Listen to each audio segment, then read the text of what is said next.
All right.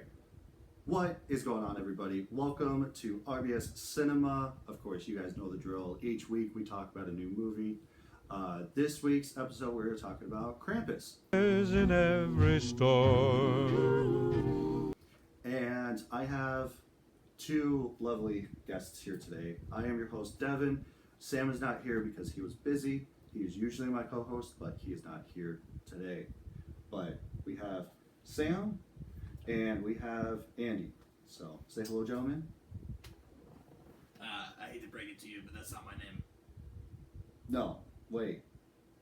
I'm Jack. Jack. Did I say Sam? You said Sam. Oh my god. I'm so sorry. Jack and Andy. Andy, I think it's really cute that you miss Sam that much. Yeah. See, Because that's the reason. I'll Okay, attribute that. so like, because I usually just have Sam here, and that's why. So, because I'm so used, because like, he sits next to you. I right, see. and like essentially because like even last week when me and him were talking about Nightmare Before Christmas, it was funny because I was saying because we were going to do Amelie originally, Right. and then I was saying Amelia, and I did that twice in a row, and I didn't even realize I said Amelia the second time because that's how my brain was just like wired, I guess. Oh yeah. No, So you're speed boat. like.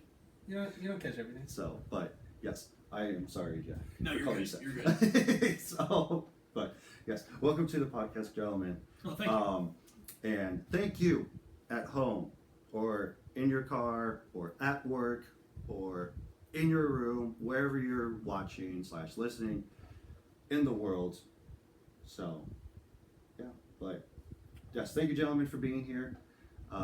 There's a roller coaster trying to set this up, but we're finally here. We're finally doing it, so that's all that matters.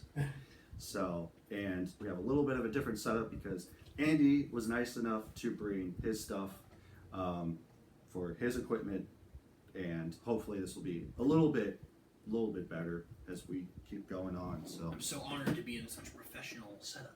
right, this is what I definitely picture actually being like for a setup, like having mic stands and having like professional equipment and stuff like that. So,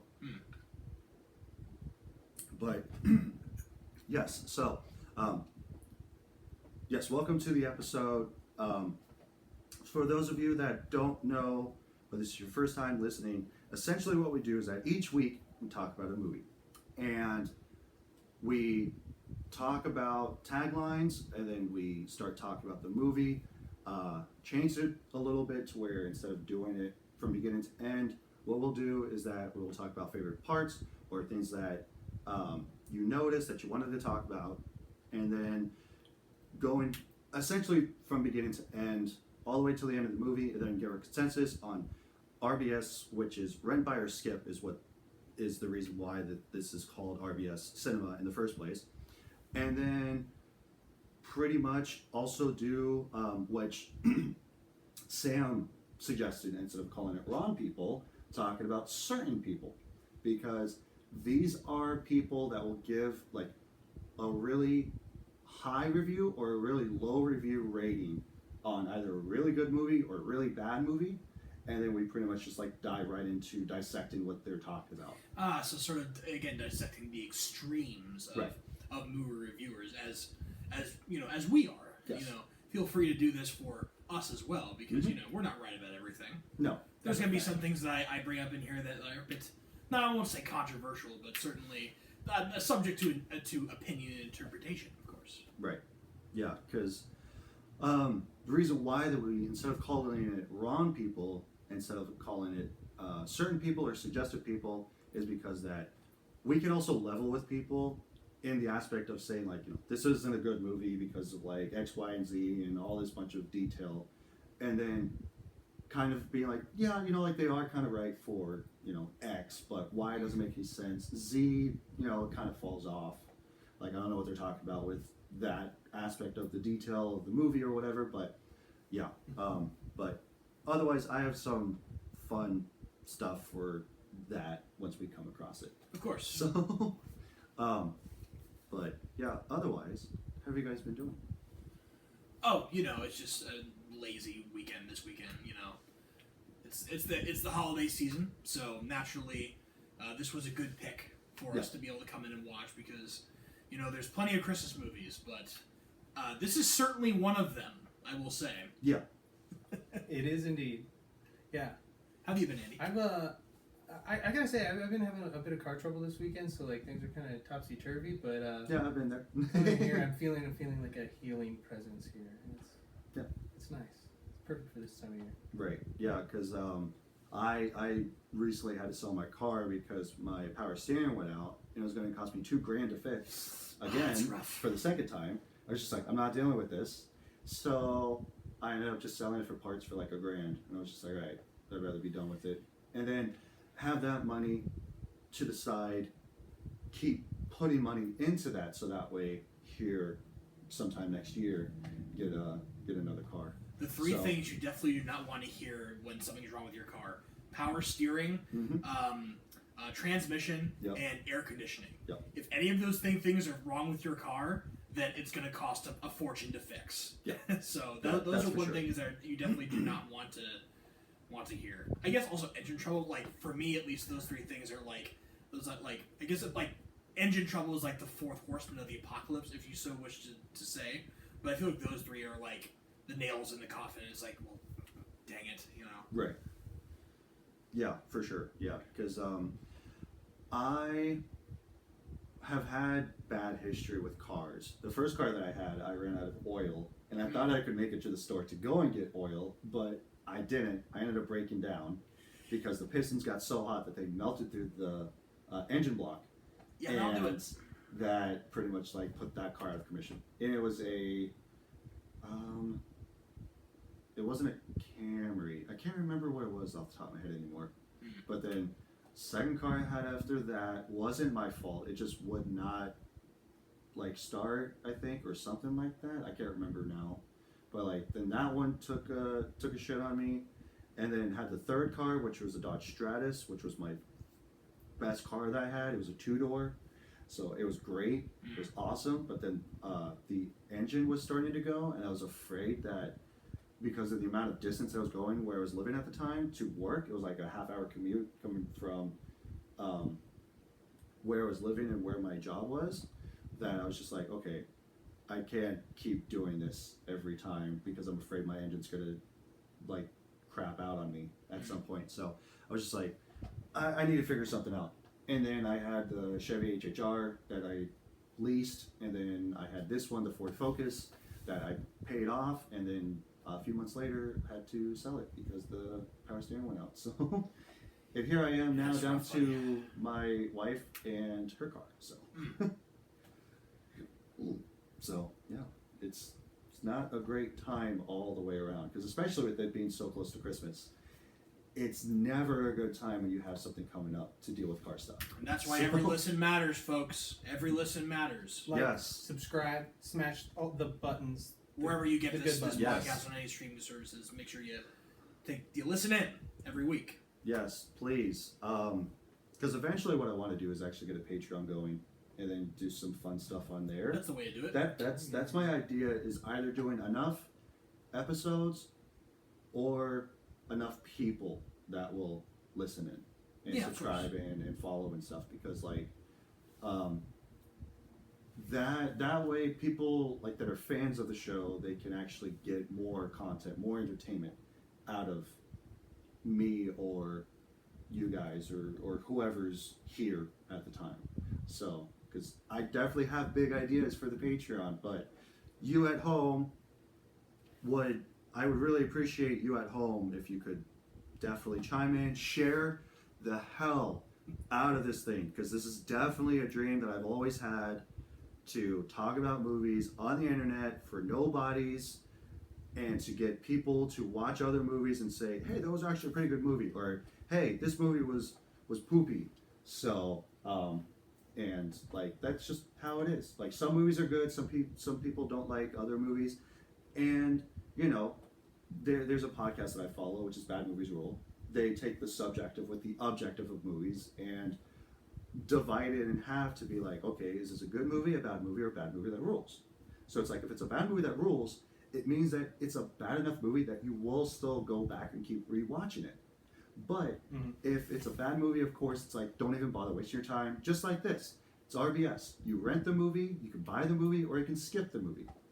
That's basically the whole idea that I had for it. And then, of course, thanks to Jack here, he gave me the idea of calling it RBS for that whole aspect of rent, buy, and skip. And then I just tagged on cinema at the end. So. Perfect. But, you know, and if it wasn't for Jack here, I wouldn't even have a title. Hey, man. So, acronyms work. Yeah, because NBC, like ABC, because like NFL. Yeah, because like originally it was gonna be me and my friend D, and then of course with him, he eventually does want to come back because I recently talked to him about it for his birthday, or I should say on his birthday, and he was like talking about like, yeah, I do want to come back, but I just gotta get my life back and situated for him, and I'm like, okay, that's completely fine. Like, just know that you can always come by, and like, you know. I changed the format of when I'm recording. It's like on the weekends.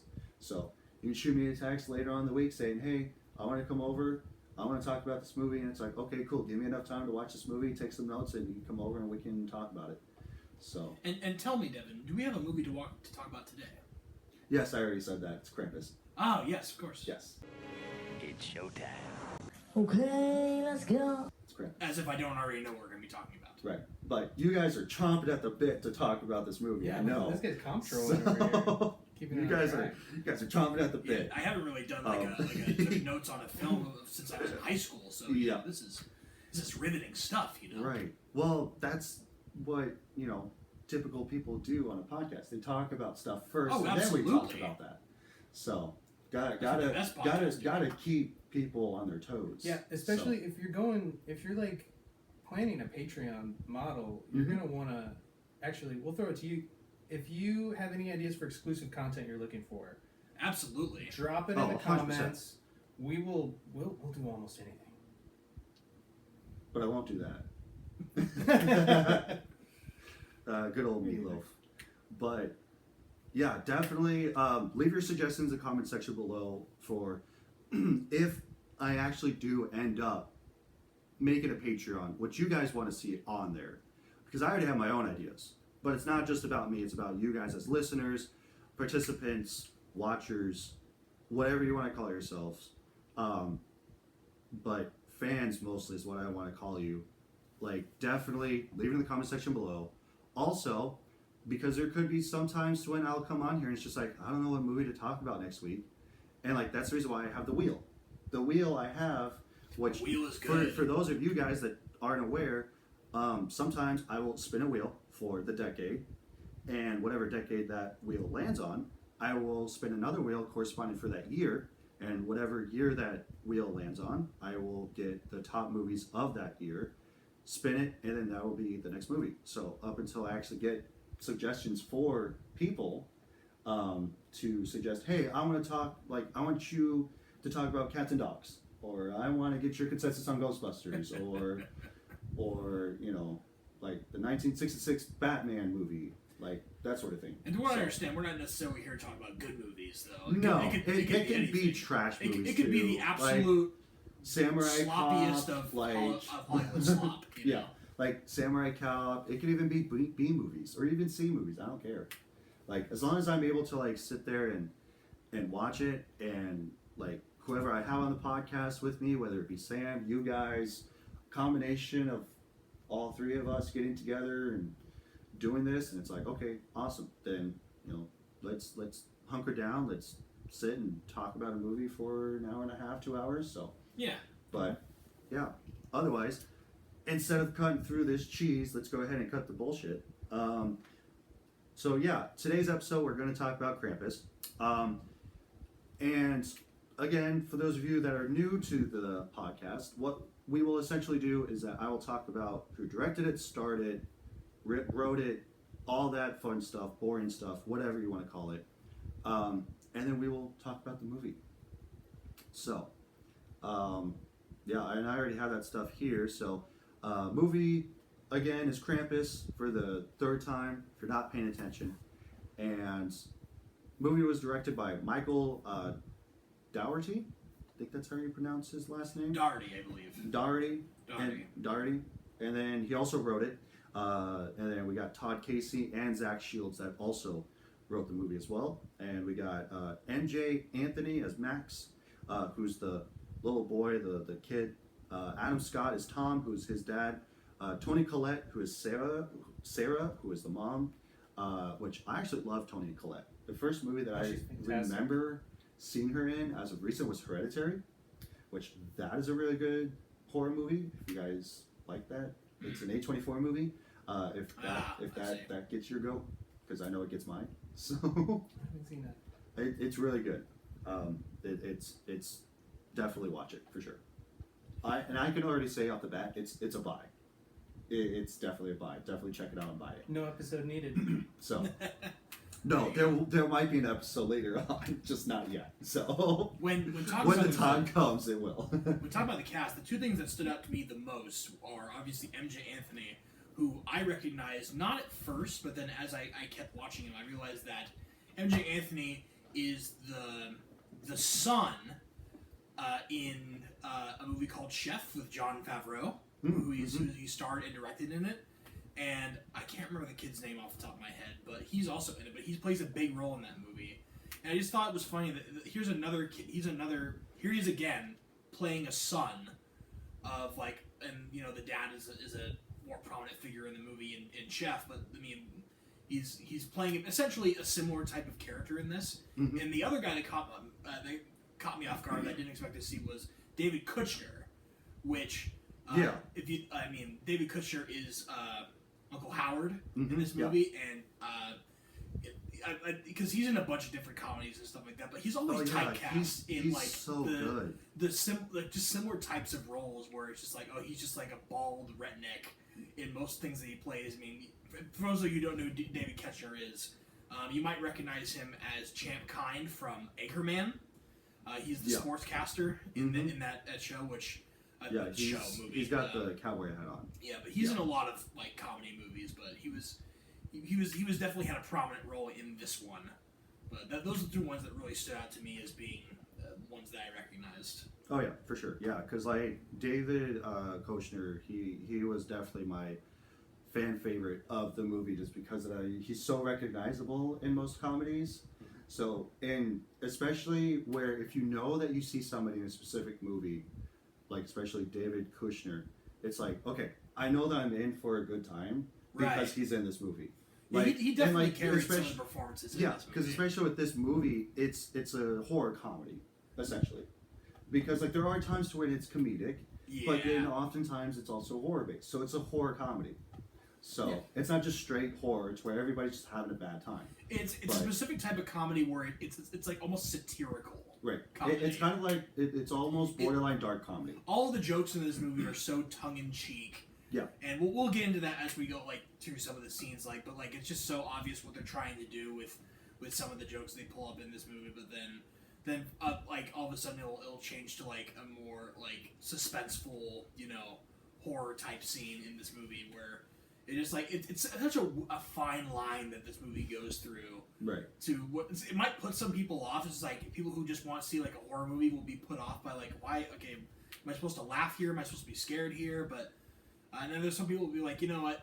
If this is a movie, I'll say this is a movie that if you like to go to horror films and laugh at them, then this is the movie to go do that at. Oh, 100%. And it definitely helps out that partially it's a comedy, so it's like it even helps even more into that where it's like, oh, it's a horror movie, but like it's more funny than it is scary. Yeah. So. Well, it's a Christmas film too, and like to be a Christmas film, it has to have like a certain energy, and I think they did a really great job with that, using the humor to achieve that energy. Right. Which, I mean, I know if I wrote down in my notes if there wasn't so much humor in this movie, I would be like really kind of too creeped out, I think, by certain things. Yeah, for sure. And you can only watch Elf so many times. Like, I'm sorry to other people who really enjoy Elf out there. I got people already like putting like a sword to my head at that sort of like that's blasphemy. How do you not? I'm not saying that I don't like Elf, but like in the sea of Christmas films that are like almost mandatory to watch every single year, Krampus sticks out to me as like, okay, if you don't want like a feel good Christmas story, but you still want to have something that's reminiscent of the season, you can watch this movie and it still works, you know? Yeah, because like definitely this one, this Christmas movie is like off the cuff. It's Absolutely. not like a movie that you could just like turn on like in front of family and just be like, hey, let's watch this movie for Christmas. Yeah, you're Like, not like going to put this it's up at a mostly Christmas party. it's mostly like Elf, or it's like, you know, even on here I A see Christmas it, Story. yeah, a Christmas you know? Story, or like Home or- Alone, or Charlie something like that. Brown, Yeah, Muppets. but like even here like, on like Scrooge or Ebenezer Scrooge. right, but like here at RBS we're not traditional in that kind of sense, because like, It you breaks know, the mold. we talked about which after recording this last week, it would be Nightmare Before Christmas that we talked about with Sam, and it's like, you know, it's not traditionally specifically a Christmas movie because it also falls on Halloween. And I had the discussion with him going like, do you think this is a Halloween movie or a Christmas movie? And he says that it's a Christmas movie because it's more prominently about Christmas than it is Halloween. Yes, it has people that are in basically Halloween Town, but they're doing the Halloween spin on Christmas, because Jack gets inspired by going to Christmas Town, and then that's why he starts making Christmas for them instead of Halloween. Right. So, but by the end of the movie, he then realizes, oh, I don't really need to do another holiday. I will just make my own, but I have bigger and better ideas that I have now. This was just an exciting thing that I saw, wanted to try it, didn't turn out the way that I thought it would. It ended horribly for me, but now I have other ideas to make the initial thing that I have even better. It's so funny that you say that, because that's the entire story of how I feel like this movie was made and the afterthought of it. Because for those of you who don't know, the director of this movie, Michael Daughtry, is also the director and writer of Godzilla, King of the Monsters, and the subsequent MonsterVerse movies. I wish I was making that up. That's absolutely true. Look it up. Yeah. That he was on.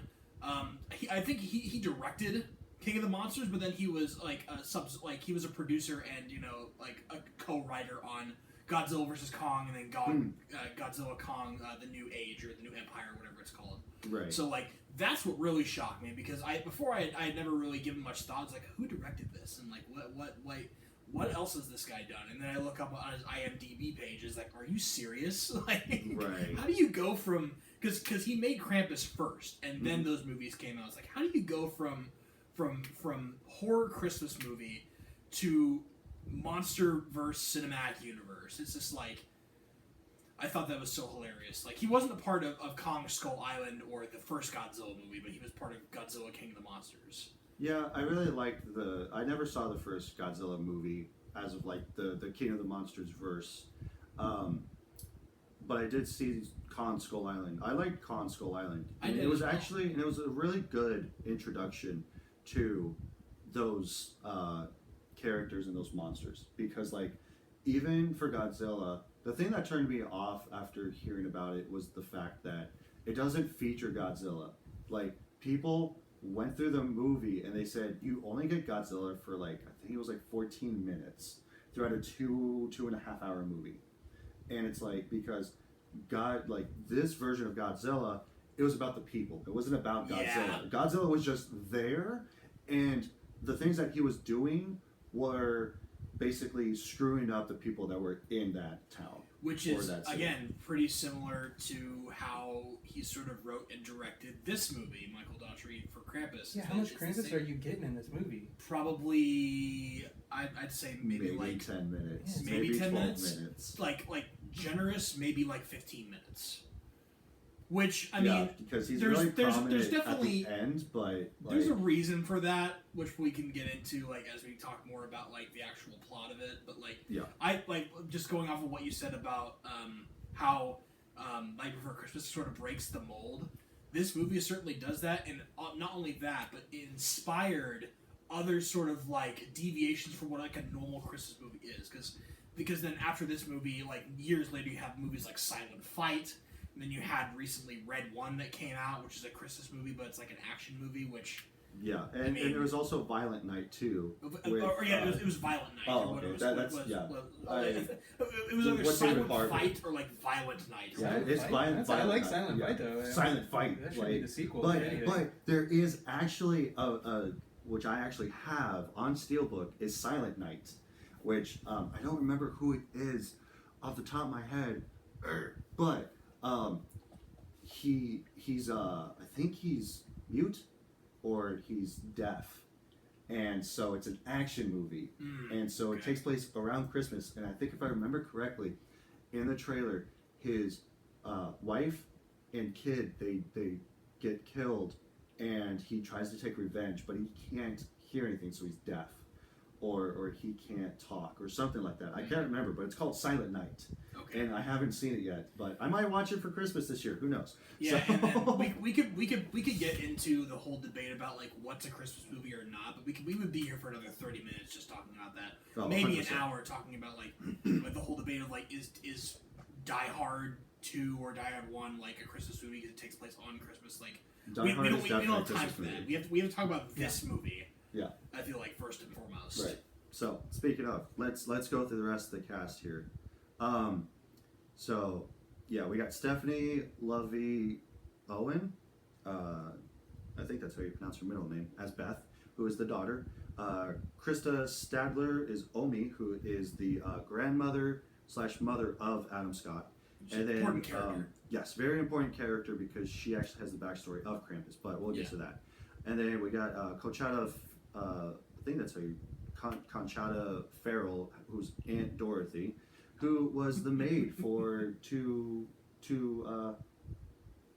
and a half men. That's what it is. Oh, really? So yeah, she was the maid for 2.5 Men. Yeah, she definitely seemed like she was the comedic relief of the movie. Oh, 100%. And then we got Allison Tolman, who is Linda, who is the aunt. And then we already talked about David Kochner being Howard, who is the uncle. Maverick Flack, who is Howie Jr. Quinny Samuel, who is Jordan. And Lola Owen, who is Stevie. So that's basically the only characters that we have. There's a baby too, but yeah, like, there's a baby, but we don't count we babies. haven't talked about that. So, but otherwise, that's like pretty much the whole cast of the movie, other than like, you know, the people that are in costumes and the Krampus get up, because I actually saw this like years ago that the Krampus specifically is just like a giant suit that somebody wears. Like the whole giant thing is a suit. You could tell. So, Well, that's funny you say that because like this movie is so weird in terms of its special effects because like you can tell this movie did not have a budget or like a very low budget. Despite being it was definitely a low budget, like early 2010s. a Universal movie, and it's a what's the logo of the first other thing that what's it called? It has the weird. Well, I should know this. I should know what. So it's definitely a Universal movie, but you could tell that it was low budget. So like, there's certain parts where Krampus is CGI at the beginning of the movie, but then when has a bigger presence on screen, it's a costume, right? And there's a lot. Yeah. Was that tongue a costume or was the tongue CGI? No, the tongue was CGI. Yeah, Because but the tongue was CGI when he meets up with Omi, because like, you know, we'll get to that, but That yeah, scene messed me up. the tongue was CGI for sure. Krampus himself was the costume, but like especially when he's out in the neighborhood and like he's like jumping off running the roofs. around, yeah, that's CGI because like even at the end of the movie when Max like gets up and he looks out the window, you can definitely tell that that's a green screen. Everything that's in the foreground is real, that it's actually there. But everything that's like across the street is like, you can definitely tell that it's CGI and that it's a blue screen or green screen or whatever. Okay, so it's distributed by Universal, but it's produced by Legendary Pictures.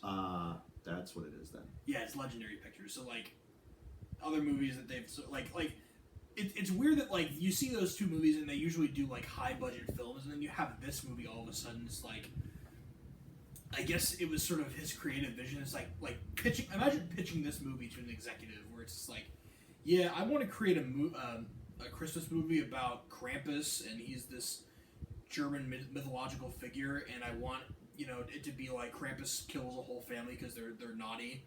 I want to dip into like German folklore, and I want to have it be like a giant goat monster thing, like evil Santa, and just for someone to go along with it, but like, okay, we'll let you have this idea, but we're not going to like bankroll this very much, Right, because like there's a lot of movies that are out there that have taken off of like different types of folklore from around the world, and like I don't know if it's like making it more Americanized in a sense, because like obviously like movies go worldwide, right? Exactly. Like Godzilla Minus One is a Japanese film, so it came from Japan, but it got streamlined over here because like of course Hollywood. Like we're the capital of making Hollywood movies. So, but like other than that, it's like especially Bollywood. Bollywood has movies and stuff like that. Like there's RRR that's on Netflix, which I heard is really good, and stuff like that. But otherwise, it's like for this kind of a movie, they took a German folklore and made it for American audiences to actually get to know about Krampus and stuff if they didn't already know about it originally. Because there are some like A24 movies that I have seen, like The Green Knight, that is like a different folklore that they took and they just like filmed it on film, and then they just showed it to people going like, hey, here's this lore that you guys can look at on screen that you guys don't have to read about. Or it's a very short story, it's like a paragraph long, but I can make this into a 2.5 hour movie because I can add extra detail into this. It definitely feels like that's what they did for this movie. It's like a very small story about like, be good or a monster's going to kill your entire village or something like that if you give up the spirit of Christmas and whatnot. Yeah, because and like, just like they padded out. It's like, okay, how can we make this the most tongue-in-cheek thing ever, and then like add a little bit of like horror flair into it, Right. You think they were worried about like seeming like they were on the wrong side of the war on Christmas or something, so they're kind of playing it safe? Because like because like basically the whole backstory of Krampus is that there's Santa and then there's Krampus. Krampus is the evil version of Santa. So Santa will give little good boys and girls presents and like toys and stuff like that. If they're good. Versus Krampus, he will, instead of like just like the regular thing is like Santa, if you're bad or naughty, he'll leave your lump of coal. Instead, Krampus will come to your house if you're naughty. He will basically beat you with not shrubbery, but it's like branches. A switch. Yeah. And like he'll beat you with it, and he'll throw you in his sack, and then he will take you to his version of the North Pole, and then you will be locked in a cage to be tortured. Forever? I think forever. What the? Oh, so that's what he's doing the rest of the year, is just torturing all those people? He's torturing naughty boys and girls that aren't doing the good thing. But in this version, it's like if you don't believe in Christmas, if you don't believe in Santa, and if you make a wish, then it's like, okay, Krampus will come and do your wish. But it's kind of like a monkey's paw effect, to where it's like, you can wish for something, but it's going to be not like, if you are more technically literal, then it will work out in your favor. But if you just wish, I wish that my family would just like not exist anymore, then he will come, basically kill them, like take them away, and then now you don't have a family anymore. And that's essentially what he's essentially doing throughout the movie. What? Oh man, what did the...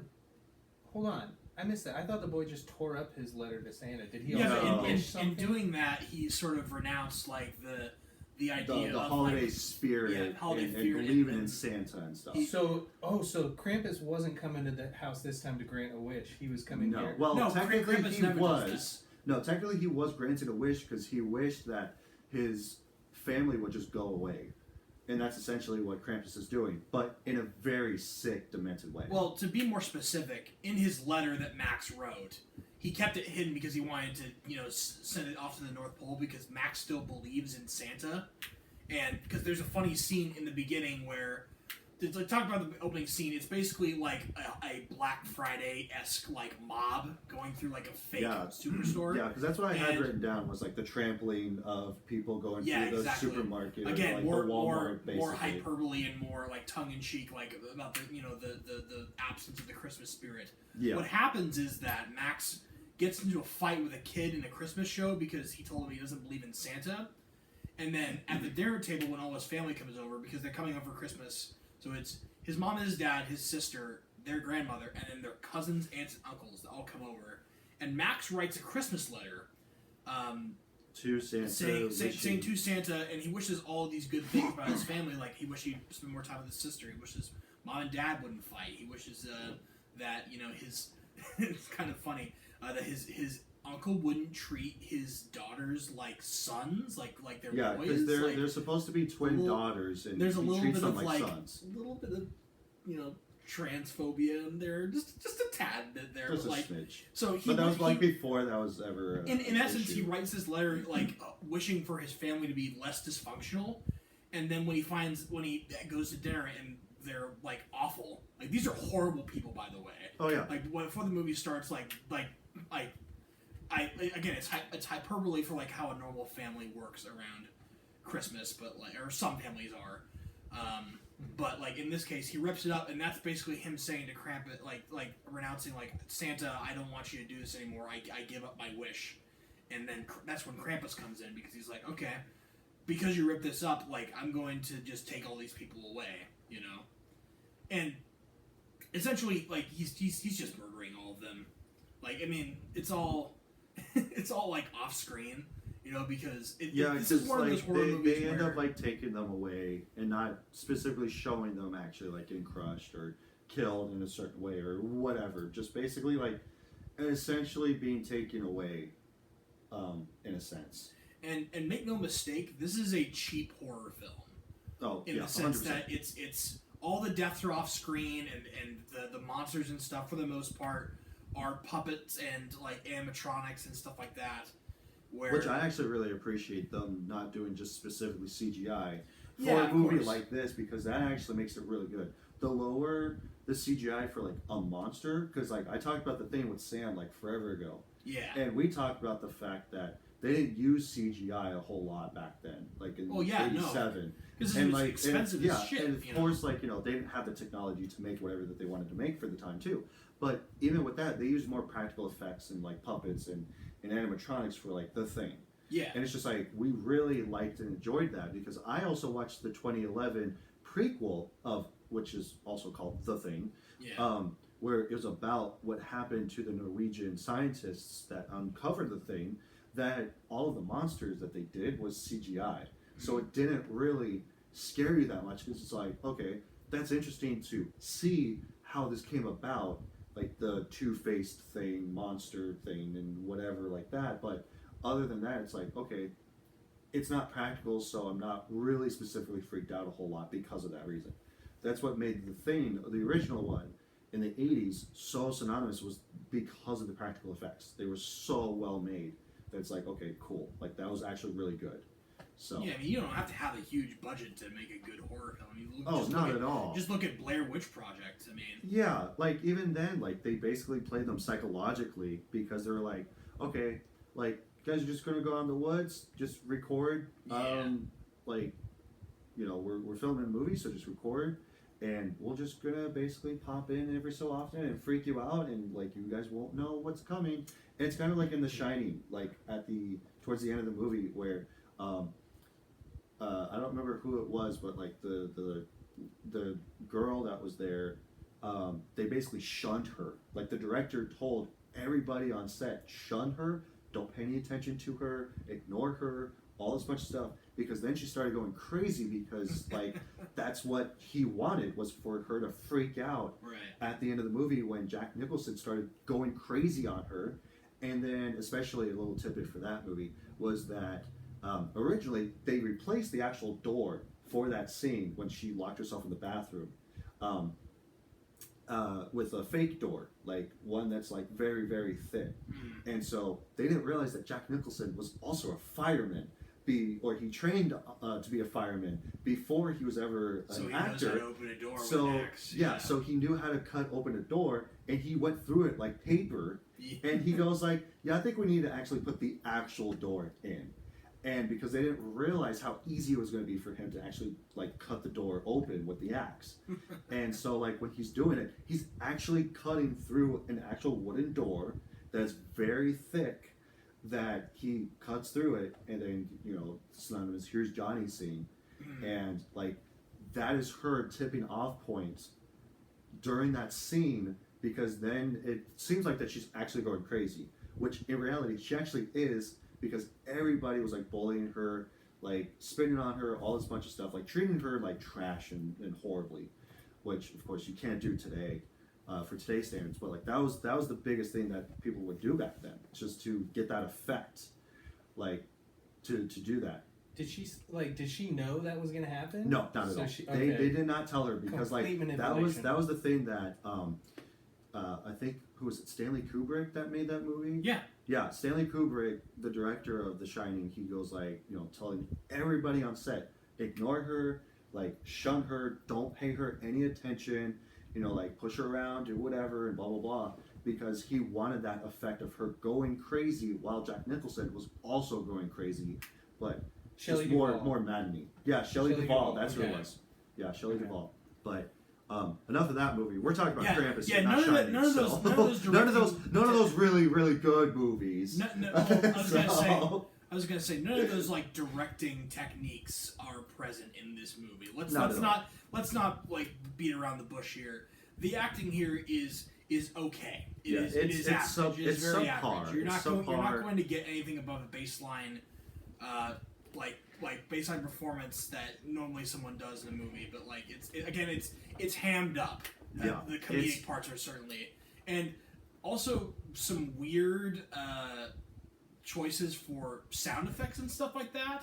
Oh yeah, the sound effects were actually really interesting for like the monsters too. There's a point where someone gets pulled out of a window, and it makes like a party hat noise. I did notice that. It's just like this person's get like pulled out of a window, like when being wrapped in chains, and just all of a sudden you're like a whew, like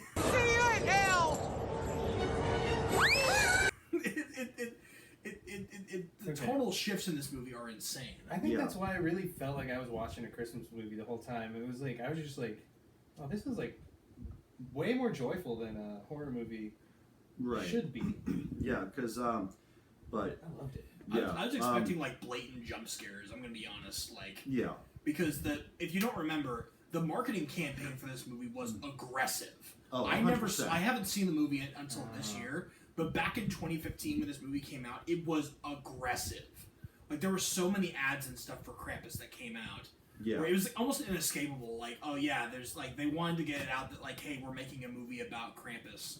And it's a horror movie, Christmas movie. Like, come see it because like this has never really been done before. Yada yada yada. So. Which speaking of marketing, I wanted to talk about taglines because I started incorporating this into like the episodes, okay. So that way, because essentially, for those of you that don't know what taglines are, it's the thing that is written on the poster, other than what the movie is called, to basically entice you, to get you thinking about like, well, I wonder what this movie's about. Like, let's go and watch this whenever it comes out. So there's a few of them here.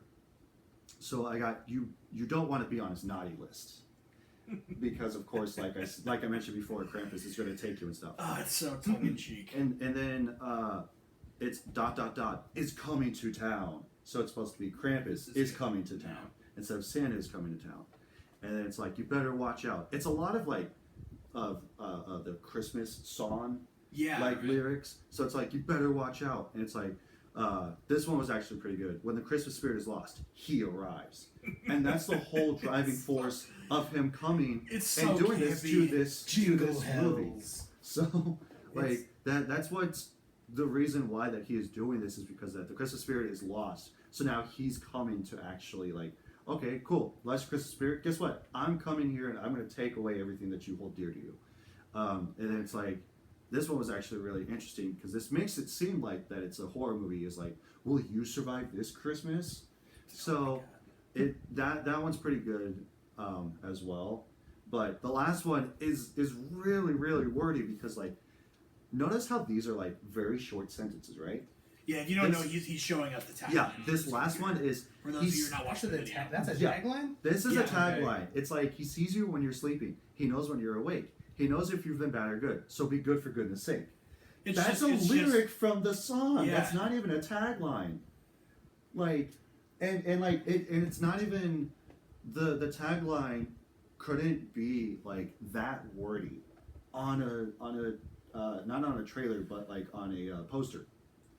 Like, because usually they'd have the teaser, right? The teaser poster where it's like, you don't want to be on his naughty list. Yeah. Or it's like, Krampus is coming to town. And it's all like supposed to be like, I got you moment of essentially being like, hey, like, you know, come check out this movie, see what this is about type of thing. But then it's like, you know, when the Christmas spirit is lost, he arrives. And then you would see, like, especially here, which you guys can see, the poster for the house with him on top of it. Or it's like, will you survive this Christmas? That makes sense. But the whole thing of it being like, you know, like, it's too much. It's doing too much. Like 4 sentences long, it's definitely overreaching. For sure. Like I stopped reading. I was like, okay, I get it. Right. And it's like the thing about taglines is that, especially nowadays, you don't want to give it like make it too obvious, you know? No, like, because oftentimes when you see trailers or you see teasers about a movie that's coming out, right? You don't want to give the audience too much about what the movie is or what it's going to be about, because essentially, if you do that, what you've just done is, oh, the trailer that I just watched, the poster I've just seen, that tells me all the information that I need to know about what the movie is potentially about. So why would I go spend my money in a theater just to go see it when I've already gotten the gist? Like, even the trailer of Krampus sort of is in this era of movie trailers that expose too much about a movie, right? Right, exactly. In my personal opinion, what a movie trailer should be best at is like a teaser trailer, right? Where it lets you know the movie is coming. It gives what the story is about, but not specifically what happens. No, I wouldn't even say what a story is about. Not the teaser trailer specifically. It gives you a view the of the world that the movie is going to be inhabiting, and it gives you like a strong visual for you to be able to, like, oh my, what's that about? Like, it piques curiosity, you know. Right. Most of the trailers these days, especially if, like, for example, like Transformers 1, where like the trailer just shows too much. That is an example of when marketing like ruins a movie's box office, because if the marketing is, you know, too cliche or it just straight up sucks, then people are less enticed to go see the movie, because what's the biggest way that people find out that a movie is coming, right? They see a trailer in theaters, or they see it as a commercial from whatever else they're watching on TV, like, or they go see another movie and they see the poster for it. Yeah, that's what I mean. It's like stuff like that. It's like when you're already doing something else. Yeah. And it's like if you want, like, there's a fine line between like nobody knowing this movie came out and having a trailer come out that basically like, oh, I don't need to see this movie anymore. I already know what's going to happen. I have a good idea of what's going to happen in it. Yeah. And Krampus was like that because, again, it was so aggressively marketed back when it first came out, where I definitely didn't want to go watch it because it's like, oh, let me guess, it's Krampus, the monster comes around, he kills everybody, and the movie ends. Like, yeah.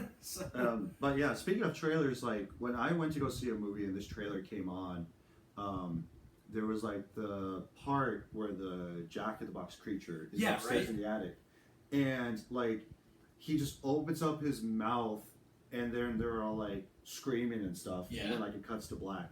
This guy was walking upstairs and he goes like, "Fuck that." That's what I said. Or he either said hell no or fuck that. But the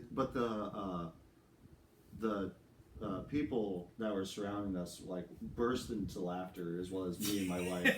Because it was so he's so saying funny. What we're all thinking. Yeah, it's all like, fuck that. I'm not doing that. Yeah, like, there are a lot of like Cronenberg-esque monsters in this movie, because like Krampus has minions, obviously. Yeah, but it's like I would definitely say that this movie would have been a lot better if it was rated R for sure, instead of it being PG-13. It didn't. I thought it was rated R. They have a lot. There's a lot of like especially back in 2015. That surprises me that it wasn't rated R in the first place. Because there's profanity in this movie. I mean, obviously there's no like nudity or anything like that. Like I guess you could still have it be PG-13 with profanity instead. Like there's no like gory violence, I should say. No, it's PG-13. It's very contained. So right, but no, it's PG-13 for sure. Because yeah, there's not a whole lot of cussing. Yeah, there's not enough cussing in it to warrant it being rated R. But they definitely could have tacked on the gore for sure if it was rated R. Yeah, but then that would have cost more budget and make more bloody effects and stuff like that. So like the monsters in this movie range from men in costumes to puppets, and then there's still CGI. Now, granted, it's CGI on a much smaller scale. There's little gingerbread monsters that are like they're little gingerbread men, and they're CGI. Gremlins. Yeah, and then like there's like a teddy bear, which wasn't that. I think that was a. I think that the puppet. teddy bear was puppet, but also CGI. I hated that angel. So There's like a gross angel thing that, the like, angel was the like a angel doll, puppet. the doll? Yeah, I hated that. The That angel one creeped me out. Yeah, the angel I think was also puppets and animatronics, but also small things of CGI. If I remember correctly, it was like CGI sometimes. Another thing that's really jarring about this movie is that obviously it's a live action movie, right? There's still, Wait, it wasn't animated? This was real? Like, with yeah, real people? Adam Scott is that handsome? Yeah. Like, wow. The majority of the the majority of the movie is live action. I say that because it's not like a live action Lion King where everything's animated, but like digitally though. The thing that whiplashed me is that there's a section in this movie that is it's Grandma's backstory. Grandma's backstory is animation. I was going to also talk about that. I love the animation for Grandma's backstory. It almost looked like that was like a majority of the budget was just in that 3D animation. Oh, 100%. That's where most of their budget went. I feel like. Like that was definitely specifically that Universal money stepping in to help with that animation, right? It was like a totally different team. I'm guessing about like who did all that sort of stuff. Do you think it would have been more expensive if they would have done like actual like old school claymation? Is claymation is very expensive. Like that's and it takes a really long time because like even like with me and Sam when we were talking about Nightmare Before Christmas, we were talking about how painstakingly long that claymation takes. Yeah. Because it'll take years just to do like half of the movie. So yeah, you got to give Wallace and Gromit more respect. Yeah, or like Frankenweenie, or Corpse Bride, or Chicken Run, or wait, no, Chicken Run. I was thinking about Chicken Little. That's what I was thinking. No. That's what popped into my head was Chicken Little, but no. But I think about it at the same time, like I think a 3D animation was the best way to like sort of introduce the mystery and the mystique of the German folklore of Krampus, because obviously they wanted to keep the cast small, right? The cast does not expand very much among the main family, except for the extras it's just in the main family, the extras in the beginning, and like the boyfriend of Beth. But I'm thinking like they didn't want to add more extras into like a like you didn't want to add a little girl for the grandma and like people in the village killing each other, and back when grandma was little and Krampus came to get her. Because I'm pretty sure they used up all their budget for all the extras in the opening scene for Black Friday, right? Right. So yeah. They didn't want to do that. So I think that was their best workaround to be able to tell a mysterious sort of backstory for this monster, but at the same time limiting how much it costs to be able to portray that on screen. Right. But otherwise, yeah, like what I essentially wanted to do for this is like talk about our favorite things and like what stands out to us. Like Jack's doing a pretty good job of like saying stuff that stands out to you. I'm sorry. I'm taking center stage on this. You're fine.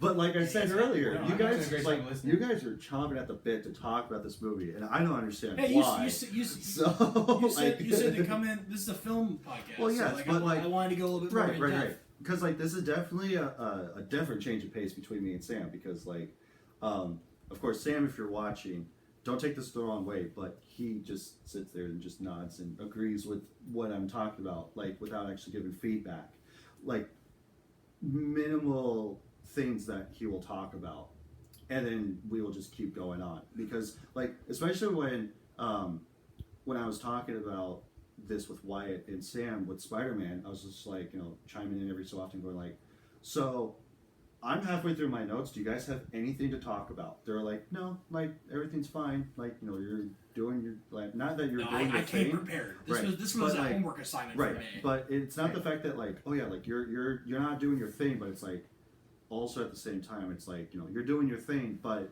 we agree with everything that you're talking about. So, tell you what, like, I've been talking for a long time. I want to hear Andy. Do you like what's a big note that you have? Like, what's like what? Big We'll start note? with Andy. What's his favorite Yeah. like moment or scene that you got from when you were watching this movie? Okay, so I kind of like I wasn't really expecting like a horror heavy flick. I was kind of like expecting just like a fun experience. And what really kind of initially set that tone for me was the build up to the dinner. So the families all get in there and they all hate each other. Yeah. And I'm like, okay, this is funny. right, there's and they're all definitely making fun of tension each for other. sure. They're all miserable people. Oh yeah, because Except the magic grandma, which is one of my favorite tropes. I love The the grandma magic who speaks German only until halfway through the movie, even though like even two people can understand what she's saying and then can translate for and her. like that was the other thing that I loved too, was like Aunt Dorothy was like, when the grandma started talking about Krampus and her backstory behind him and stuff, where she goes like, English, I fucking knew it. And so it's just like, yeah, 100%. That's funny, because it's just like, oh yeah, like we all knew that you could speak English. Why didn't you speak English in the beginning? But again, Krampus is a German folklore that traditionally, it's traditionally that like this would be in German. So of course, Wasn't there some sort of like Jew joke that was made, like some like anti-Semitic joke that was made? I think that they did say something about is it Aunt Dorothy? Yeah. She said something. Yeah, I think the joke was that everyone was like, "Oh Aunt my Dorothy God, said something about Jews, and so she goes like, "Yeah."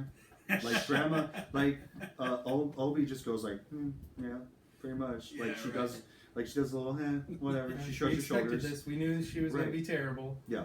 Right. She was like, yeah. But then that the dinner itself, like I just love that stuff. I love that family train wreck situation. Oh yeah, because I'm pretty sure that we all have family that we don't like especially growing up. It's like, dude, I don't like my cousins. Like, what the hell? I have nothing in common with them.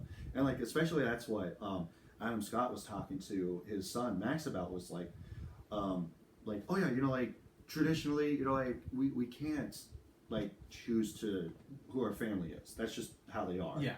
But we can choose what we talk about with them and try to get along with them as best as we can, especially for these times that we don't really see them as that much. So because they're all living their own different lives at the same time, and then we all get together for Thanksgiving or the holidays especially, and it's all hi, how's it going? How is you don't know what to talk about because they feel like strangers to you. So it's this weird mishmash. This movie it doesn't and I can't say that it doesn't know what it wants to be, because there's a clear sections obviously they want it to be a mesh, but there's also this is it supposed to be a moral story? Am I supposed to take something from this I should be a better person? But no, at the same it's time, just the fact that Krampus will come and just kill your family. It's just it is a these weird emotional beats that when Dad comes in to talk to Max, is we gotta even though we can't choose our family, we still have to get along with them as best as we can, even for the times that we're together. And then I guess before the dinner, leading up to them being a bad person, they forget the baby in the car. Yeah, because they got three kids, the son who's a mute, and the two girls who are tomboys, obviously. Yeah, and then even the mom, the aunt, she goes what, where's the baby? And go get your sister from the car. One of them goes well, it's not my kid. And so they didn't forget the kid. Right. They were just straight up that's not my job. Right. And that's what was funny, because that's how I was. It's it's not my responsibility to take care of your kid that you had. It's still a baby though. It's right. But it's also the thing, when you're a kid, if you didn't think about it, you're not going to be okay, yeah, I'll take baby Timmy to the door. And it's no, you're not thinking about that. You're thinking about getting your stuff, getting out of the car, getting inside because you're cold, and it's all cool, now I'm at grandma's house. And then your mom goes where's little Timmy? And it's all oh, he's in the car. And it's just well, go get him. It's well, you didn't tell me this originally. At the same time, so it's I gotta go back the baby out. Is the first thing you should get out of the car if it's cold. But it's also the parents' responsibility to do that, not rely on their kid to do it, because of course it's a kid. So bad parenting aside, what's funny to me is that they forget about the baby in the car in the beginning of the movie, And then they later also on, forget it later on too. No, they don't. But then they become concerned about like where's the baby. They didn't seem too concerned about where it was at the beginning of the movie. Like, oh, now you care about where the baby is. Now you care because now it's here and all this bunch of turmoil is happening with all these monsters and stuff. The Krampus elves steal the baby. Yeah, They just take it. So she goes like, my baby. It's like, That actually, now this does seem kind of analogous to like what happens when you do reunite with your family at the holidays. Is you are in a sense kind of remembering how to be a family, and it's really kind of I really like that in this movie you're seeing them relearn how to be a family in like this like insane crisis. Right, because like at the see- end of the movie, they're starting to actually come together and not essentially love each other, but like take care of each other. right. Because like they're in this giant turmoil to where they're being picked off one by one, essentially. Yeah, well, and they start to respect and value each other a little bit too. Like like when like Adam Scott he's using the gun and the meathead dude's like, oh yeah, okay. Yeah, like I wasn't too sure okay, I about guess you, you but are. now that I Yeah. can see that you can handle yourself, I have a bigger respect for you now, like type of thing. So, because like the uncle, he's more like a hunter. He's like the redneck He's other family a and stuff like hardcore that. redneck. Yeah, like, 100%. Because like I even had this written down in my notes where it's like the day, yeah, it's like either later that night or like the next day or something like that. Like they lose power Yeah. because Krampus is coming and stuff like that. I think it's the first so, day. yeah, The first day they lose power. Right, and so like Krampus is coming, and so like this giant snowstorm happens, and that's why that everything gets knocked out.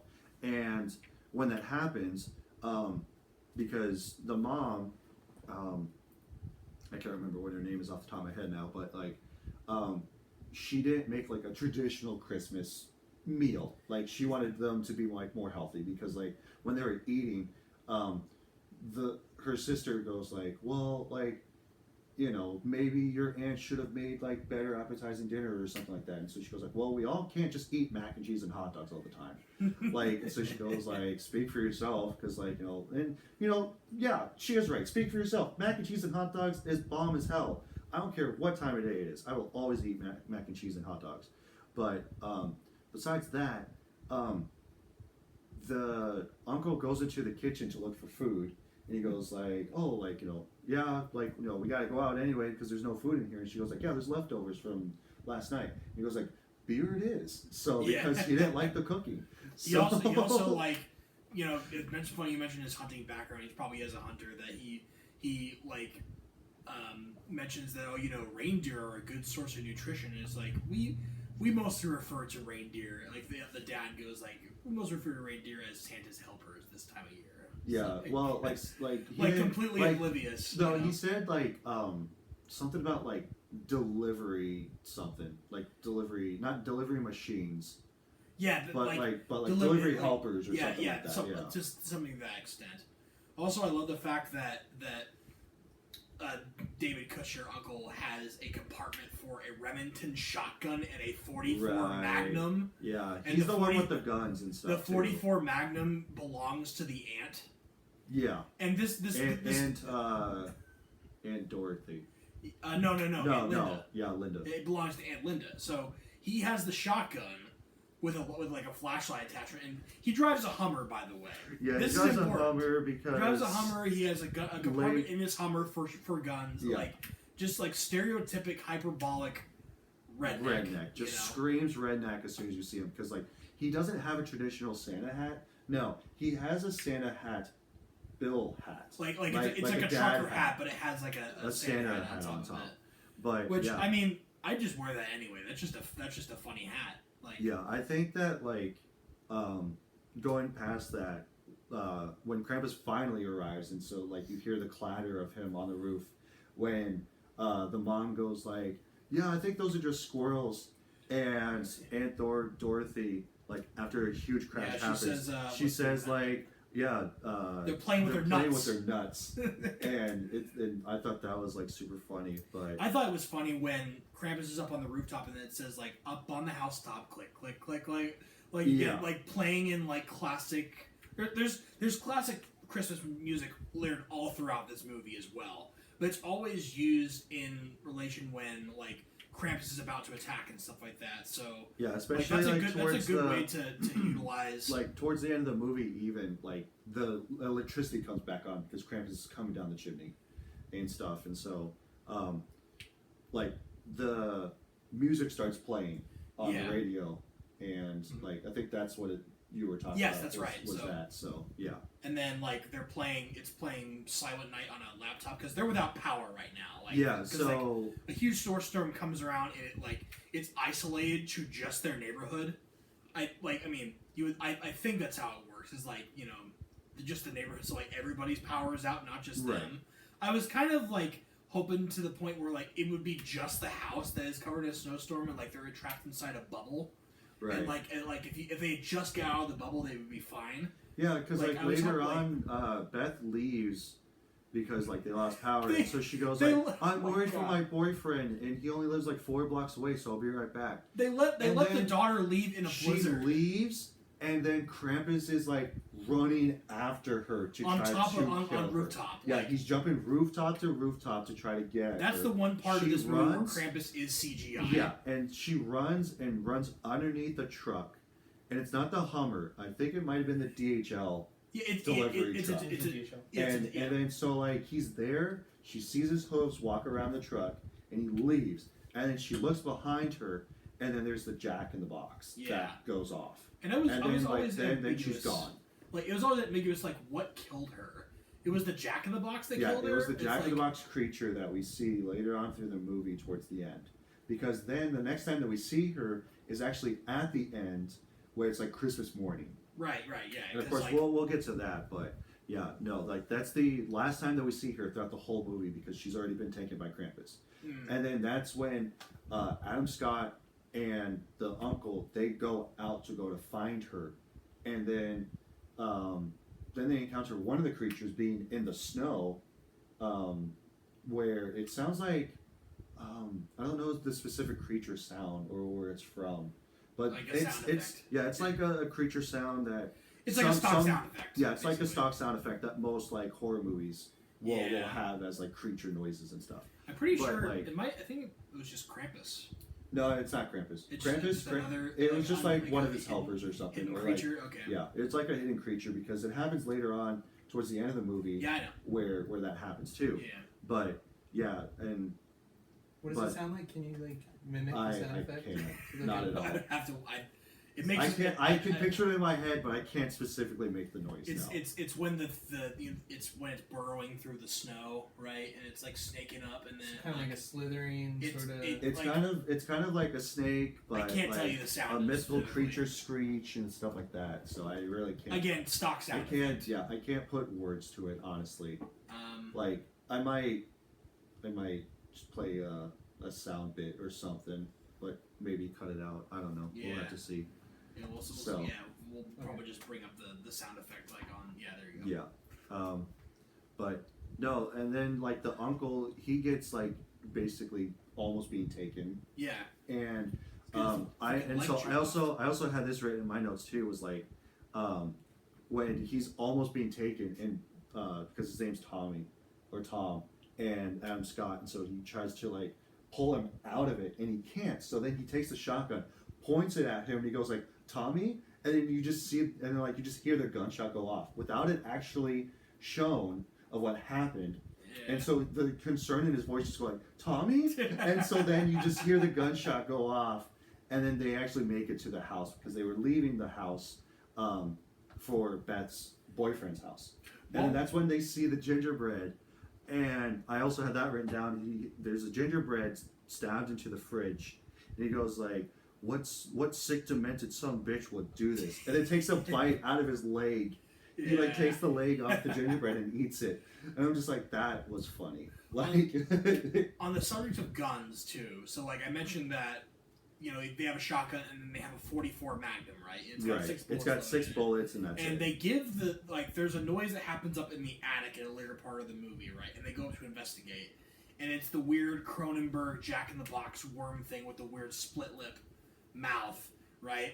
And so they're also fighting a bunch of other toy monsters because like every single day has a different curse. So like the first day is snowmen surrounding the house so they can't leave, right? The second day so it goes from the 23rd, 24th, and 25th. The second day is the toys come to life and become monsters. So up in the attic, they're fighting these monsters, and the mom pulls out the Magnum and then shoots one of it shoots the is it the bear or is it the angel? I think it's The ant shoots the the bear. Yeah, the ant shoots the bear with the shotgun, but up in the attic, the mom fires off a shot from the 44 Magnum. No, I remember because like I think it was the ant that was being attacked by the bear. And Yeah, so stabs she it must in have the been eye. shooting the. So she must have been shooting the angel then. Whatever, no matter, it doesn't matter what she was shooting. The fact is that she just takes that gun and there's no visible recoil. Yeah, So, like, there's if no you know visible anything recoil, about- but she did run out of bullets. Right, That's but the like thing.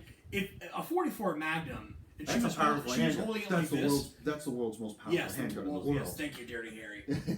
But like, if you're an untrained person holding that gun, that should have just like flung out of her hands because Oh, she wasn't 100%. holding Was she it. Like, untrained? Which mom was this? Was this the This was like the Uncle mom. Howard's mom? Or Yeah. no, this was no, Toni this Collette? was This this is was Max. Toni Collette. This is Toni Collette. Yeah, this So is like the mom. she gets us a shot and she fires a couple shots and there's absolutely no recoil. Right. I thought it was the funniest things I had to Well, mention. maybe she It's grew like, up shooting guns because her sister. I don't know, No, man. because like for Like, her she's- character, that is for a her character, powerful like handgun. for her character, she's like the traditional like mom, like trying No, to be the- perfect. Well, she seems and kind all of like that fun she's stuff. trying to escape like potentially a white trash upbringing background though. Like that's something I'm wondering. Maybe her because sister just, like her straight up sister married is like redneck. basically Yeah, like white but- trash but redneck So maybe she's trying to escape stereotype. that. So maybe I highly doubt that. I just think that it was an oversight from the director not to like include the massive recoil of firing a gun like that for someone who was untrained. Again, I'm not. I'm nitpicking. Mothers move Right. tractors when their children are in danger.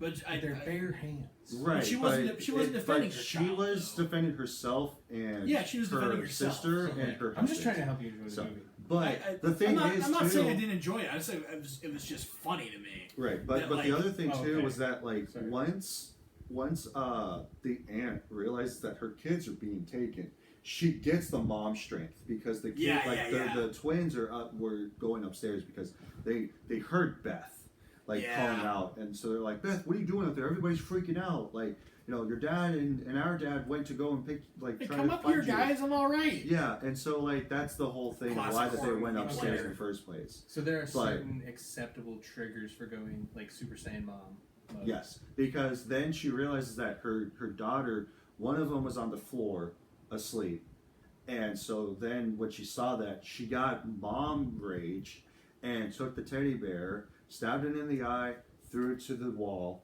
and then took like the axe and hit the angel off of her sister. And then being there was also Toni a killer Collette. robot too. Yeah, and then also Adam Scott was being attacked by the Killer robot, killer yeah. robot toy. Oh, I love that robot. And then she goes like, "You're not taking my kid," and so like because I thought this was also funny that the Jack in the Box creature was trying to like open up the grate to Yeah, go it's trying through to the get out. ducts. Like I thought that Like was it's a very funny. dopey monster. Yeah, it's a very dopey, It's not scared like it's monster. not like a cunning monster like from like Alien. You know, It's like a scary, xenomorph, but it's you know? also the fact that he's just kind of clumsy. It's Because just- like it's he just has like a- gloves on, so he can't really like get a grip on Again, the crate. I hate looking at it. It looks kind of like It's shit, freaky though. right? Because it's puppets and animatronics. Like it's but at the same time, But also it's, like it's so people, funny to look because at. that was like a person like using the Yeah, hands and right. stuff. But like the giant like head was obviously like a combination of CGI and puppetry and animatronic Yeah, and right. stuff. But otherwise, it's like he's trying to get out of the room, just try to get away, and so she's like running up with the axe, like, "You're not taking my kid," and so she narrowly misses him because he finally opens it up and he gets the hell out of there. So, but then the dog also Oh, yeah, like there's a- goes there's a- through. There's the, a British the duct. bulldog Yeah. also in this movie. But yeah, I also thought it was funny that like when they were going back to the Hummer, which the uncle called Lucinda. Like Lucinda gets Yes, destroyed, the- and then the he Hummer goes like has a name. Lucinda. Yeah. Like I thought The that was Hummer funny. gets absolutely demolished, right? Just like Like now you can't leave destroyed. because the original idea was going to be like, okay, we're going to get in the Hummer, we're going to drive to not the DHL truck. The snowplow. Snowplow. Yeah, the snowplow, and then we're going to snowplow our way out of this to go and get help. Go to the And then somebody goes like, shelter or right, something like yeah, they were going to go to the mall. That's what it was, and because of the evacuation shelter. And they were like, well, what if we can't get inside? It's like, then we just keep going up until we go and find help. Like, that's what we're going to do. And so, like, that's a pretty okay idea. But then Krampus, like, pretty much wrecks that by destroying the Hummer. So, or Yeah. Lucinda. But I thought this was also funny. Like, when they come back, they didn't want the kids to know about what was happening outside. And they ask Aunt Dorothy to, like, go and watch the kids in the kitchen. So she goes, like, I don't want to watch, like, I have it written down, like, I don't even like kids. I didn't even like myself as a kid. And so she goes like, all right, fine, kids, I'm going to teach you how to make peppermint schnapps. Yeah. So, And then give you some. yeah. And so, like, especially the boy who's the junior, he goes, like, just staring at her, like, with just, like, dead eyes. And so she goes like, all right, fine, but just don't tell anybody, because otherwise I'll kill you. And so, like, then he takes a sip and he's like, ugh, like, it tastes gross. Talking about the boy So- for a second, like, Yeah. so there's the, like, the other kid by the way, he says almost nothing during Yeah, this. he says nothing. But he's he like, just has his mouth he's a open. and that's it. stereotypical fat kid, you know. Fat, so stupid kid when that they- doesn't talk. Very When- dead eyes. You hit the nail on the head. when Yeah, very so- dead eyes, just mouth open, like, when like, he gets taken, basically, all it works out is like they're all asleep because because it's nighttime. the and, dad and like, the they're uncle all were trying to stressed keep out. watch, but the dad falls asleep, right? Yeah, the and- uncle falls asleep on his watch, The way and that then like the they gingerbread comes down the chain. yeah, but the reason that happens is because to protect yourself. If you ever get on the naughty list and you ever have Krampus come to curse you, the way to keep him away, I suppose, what the movie says is to keep a fireplace lit. Yeah. So as long as you keep a Keep the fire fireplace hot. lit, you can survive like all of Christmas basically. But what happens is that The when fire goes out. fire goes out because the uncle falls asleep when he's on guard, right? And at the same time, there's an iPad that's playing Christmas music, and it plays Silent Night, and as soon as the Christmas music stops, the fireplace goes out. Well, the fireplace was already going out, but then what happens is a chain gets sort of put down through the chimney, right? Yeah, like a chain with a hook at the end of it. Yeah, and on the hook is a gingerbread man. Well, Right. he's on the chain specifically. Like, he's tied to the chain. Yeah, not exactly. on the hook. But like really, you're gonna bait the fat kid like by Oh, like 100%. like you're a gonna bait the fat largemouth kid. bass. Like it's so stupid. Because then he starts, But- like, he takes a bite out of the head, and then the gingerbread starts freaking out, and he goes like, hurrah! And then that's what, like, wakes everybody up, is the screaming. I think And then he, like, this is very, very, like, Christmas magic, for sure. When the gingerbread just runs around the fat kid, wrapping wraps him up with the around chain. him, and it pulls hooks him back up the chimney. And then he gets pulled up the chimney. And then, that's, like, kill number 2. And then his So- like shoe falls down. And yeah, hits his shoe David falls Kushner down in the and then head. hits him in the head. He goes like, ah! The mom So- also gets taken too because she's holding on to the fat kid's ankles. It's like Yeah. it's so funny. Like Wait, which mom?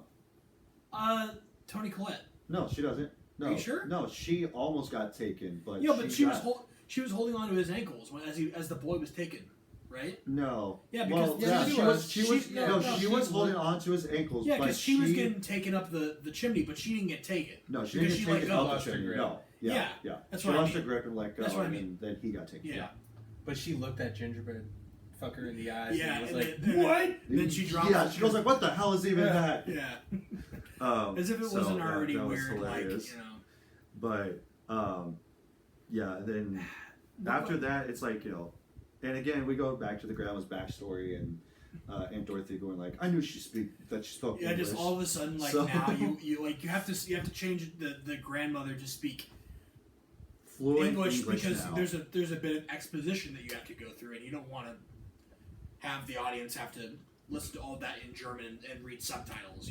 Yeah, I Most also people who won't go to see a movie don't want to look at subtitles when they watch the movie, right? right, and like that's also the helpful thing too is like and it could be budgetary reasons of like not having subtitles.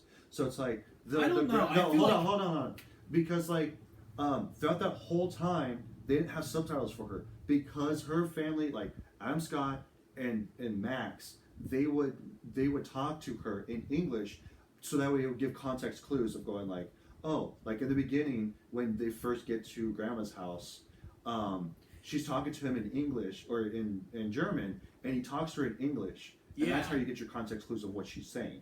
But then like before she starts talking about like to Adam Scott about leaving to go and find Beth, he goes like, Mom, it's all right, like it's gonna be fine. We're gonna go and find Beth, and we're gonna come back, because she's worried about like, hey, you know, like Krampus is here. That's why all this stuff is basically like being messed up. And I honestly, that like people would be like, why is the grandmother German? There's a very good reason for that. It's because like you can't just have Krampus show up and nobody in the family be somewhat German. Like all these people are white. Let's get it very straight. Like the main people from the grandma are German. You have to have an old German person in there to give exposition about Krampus. Yes. Otherwise, it makes no sense. Why pick Krampus when nobody is in the family is German? Right, because she's the only one that was born in Germany. Yeah, and as a little girl, like the whole village that she was living in was in huge turmoil. Yeah. Everybody was selfish, and like their parents like screamed at each other. Out of her hands when she gets it for free. Because like the bread man walks away or something like that. I don't know, but like like, she gets like the last loaf of bread or something like that. Like it's like a half loaf, and everybody just turns on her and just like takes it and stuff. And then another thing that really bugs me about this movie in relation to the grandmother is that the second time that Krampus has come around, right? She experienced it the first time when she was a little girl. Now Max has done it again. And then she goes back in to face Krampus. Why does Krampus kill her? It's like, she was one of the only person that was still in the Christmas spirit. I don't understand why Krampus killed her. I kind of have a theory about that. Why? So I'm not entirely convinced that Krampus is showing up strictly because Max tore up the letter and threw it into the moon. Like, I think Krampus might be showing up because he originally spared the grandmother's life, and he's showing up now because it's time for her judgment, because he spared her, as the grandmother said, as a reminder or whatever, right? And then she builds this family that's just a pile of shit and doesn't have the Christmas spirit. Well, I don't think it's her fault. I don't think it's that specifically, because like even she was telling Max, like, you know, just because that, you know, like things are dour, like beforehand, like, you know, keep believing in Santa, keep the Christmas spirit alive. But as soon as he rips up that note, that Christmas spirit is gone now. But that's the reason why Krampus shows up. But that that's makes a lot of sense. But the Krampus is there to basically be like, look, like, your last grandkid gave up on Christmas. It's like, because like she ends up sacrificing herself. Yeah, she does, to Krampus to basically, but for the rest of the family to get away. It gets around the idea of like why didn't she take her because she was still with the Christmas spirit? Well, if that's a good point, Andy. If she was with the Christmas spirit, then her family wouldn't have grown up to be a bunch of assholes, you know. And it's like Krampus is like, oh, it's too little, too late, lady. I know you tried to right the ship by telling the story about her, and her and Krampus, but like, listen, I gotta kill you. Your grandson messed up. I gotta kill you now. It's like, that's almost why I feel like that silent exchange between the two of them was. And by the way, I kind of hate the way that Krampus' face looks. Like, the costume is great, but like, it's like a dead Santa Claus. Yeah, it kind of looks like a dead Santa Claus. Open. It looks like it's just like stretched out. I was expecting like just like a CGI goat man, but like the Santa, like if you didn't notice, like its weird eyes. Those are goat eyes, because goat eyes have like these horizontal slits. And because like he has these giant hooves for feet. He has these giant horns, but he's like also mannish too. He looks like he looks like Santa. Yeah. Because Krampus is supposed to be the dark shadow of Santa Claus. Of Saint Nicholas. Yeah. Like specifically the German version of Santa Claus, Saint Nicholas. Right, because like I think that originally Santa Claus was actually like a German. Yes, that's right. Story. That's correct. So, and then like now he's just like Santa Claus. Now Coke fucked it up, you know, and it's just with like with the polar bears drinking Coke and, and all this bunch of stuff. He's a symbol for capitalism now. Making me fat off of corn syrup.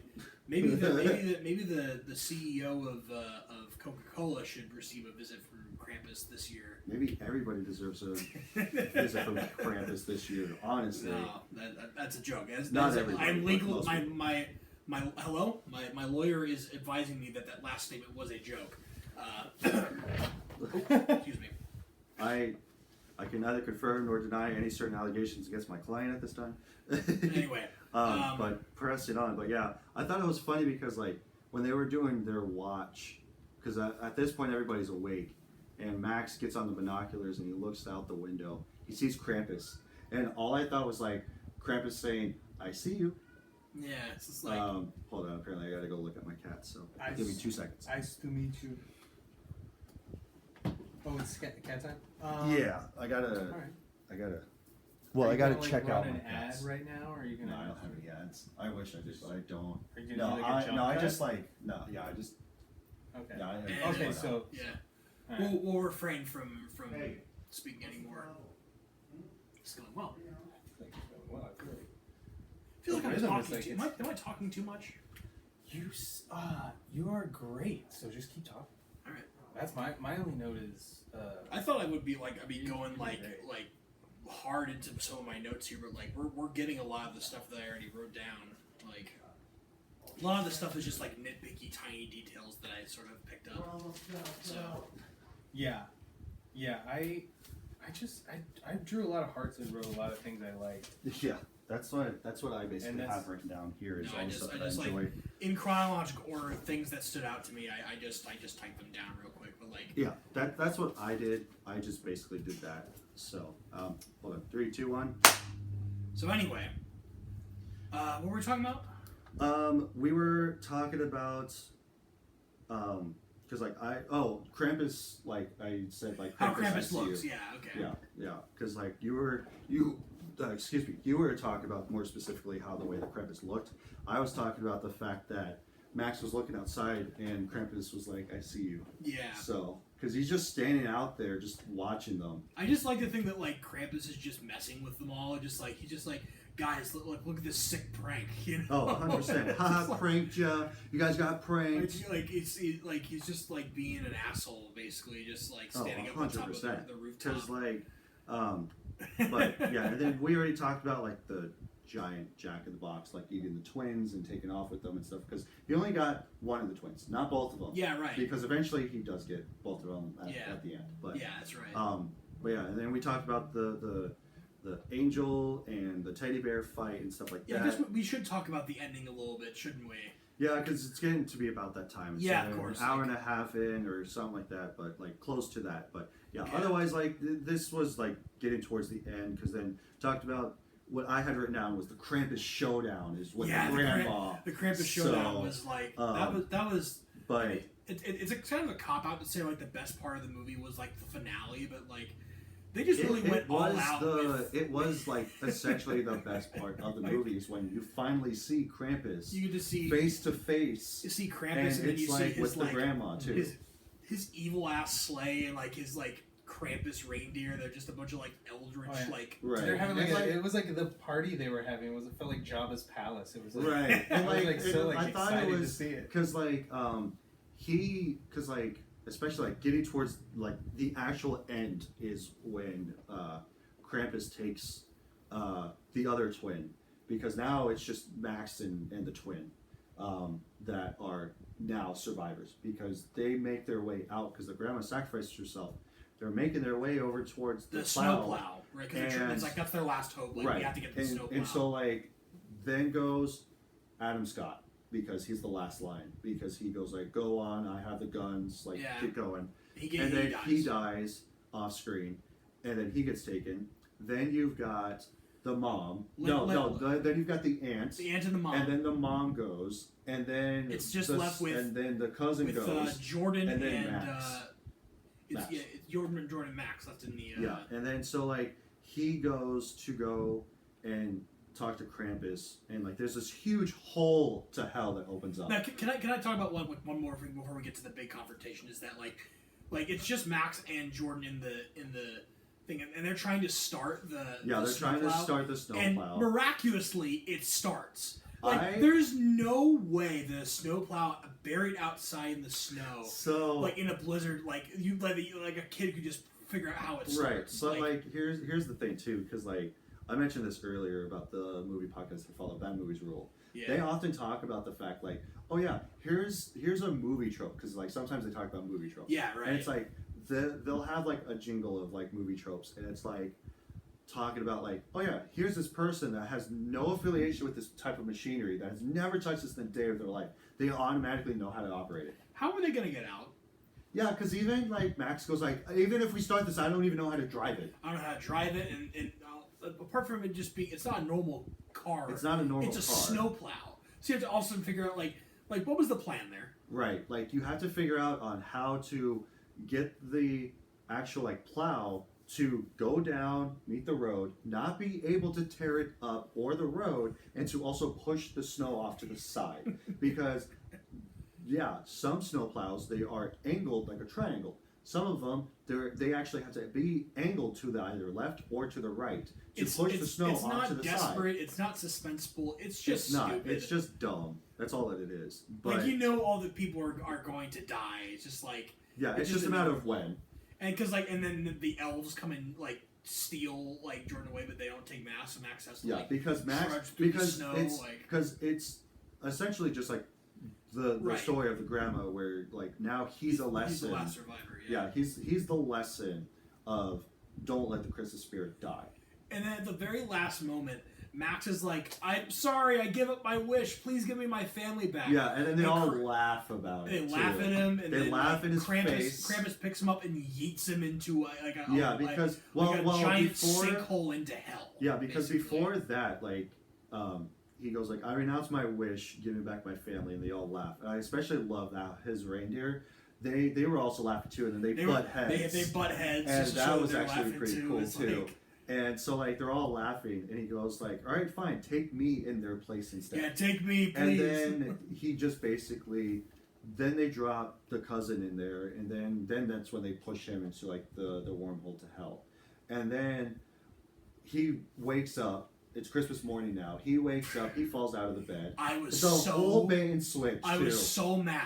I was like, wait, was this a dream? When I first watched it, I was like, don't fucking tell me that this is a whole dream scenario. That this never happened, just to teach a lesson. I was bullshit, like, boo, blah, blah, it's blah. all a dream, boo. I hate when movies do that. So like, oh, like he was just stuck in the elevator. Especially when it's a horror movie. A horror movie has to have a bad ending, you know? Right. Because like the whole thing, like, that will happen sometimes is like the whole point of the movie that happens, like all the events that happen in the movie is from the perspective of one person, and in this case it's Max. And because that, apparently it was just a really bad dream because I was so mad. But that was just like the twist to it. But then you come to find out that when he looks outside, everything's fine, everything's back to normal. Then he runs back downstairs. His family's back in the living room. They're all trying to open presents because they're waiting on him. They're all being nice to each other. Yeah, they're all being nice to him. And it's and like, to each other. my wish was fulfilled after all. And so then he goes like, oh, thanks, Santa. This one's for you.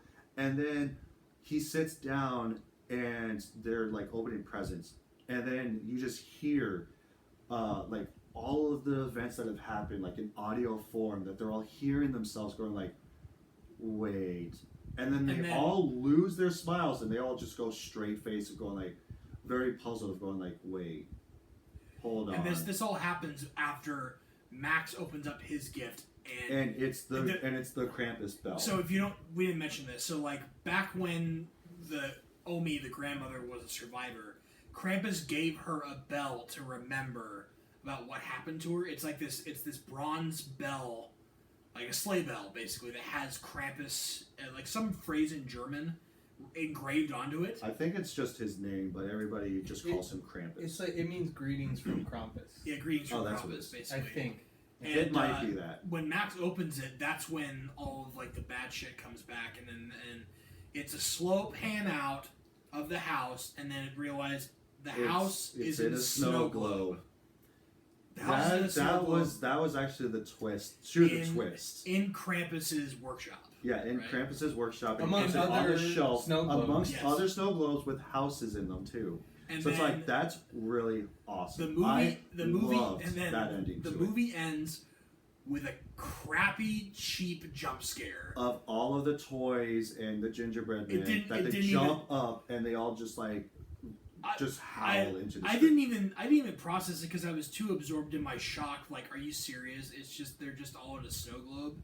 I feel like that's like that doesn't sting as bad as like it was all a dream, but it's still a cliche. Oh, 100%. You know, it's like they find out no they're still dead. Everything's not back to normal.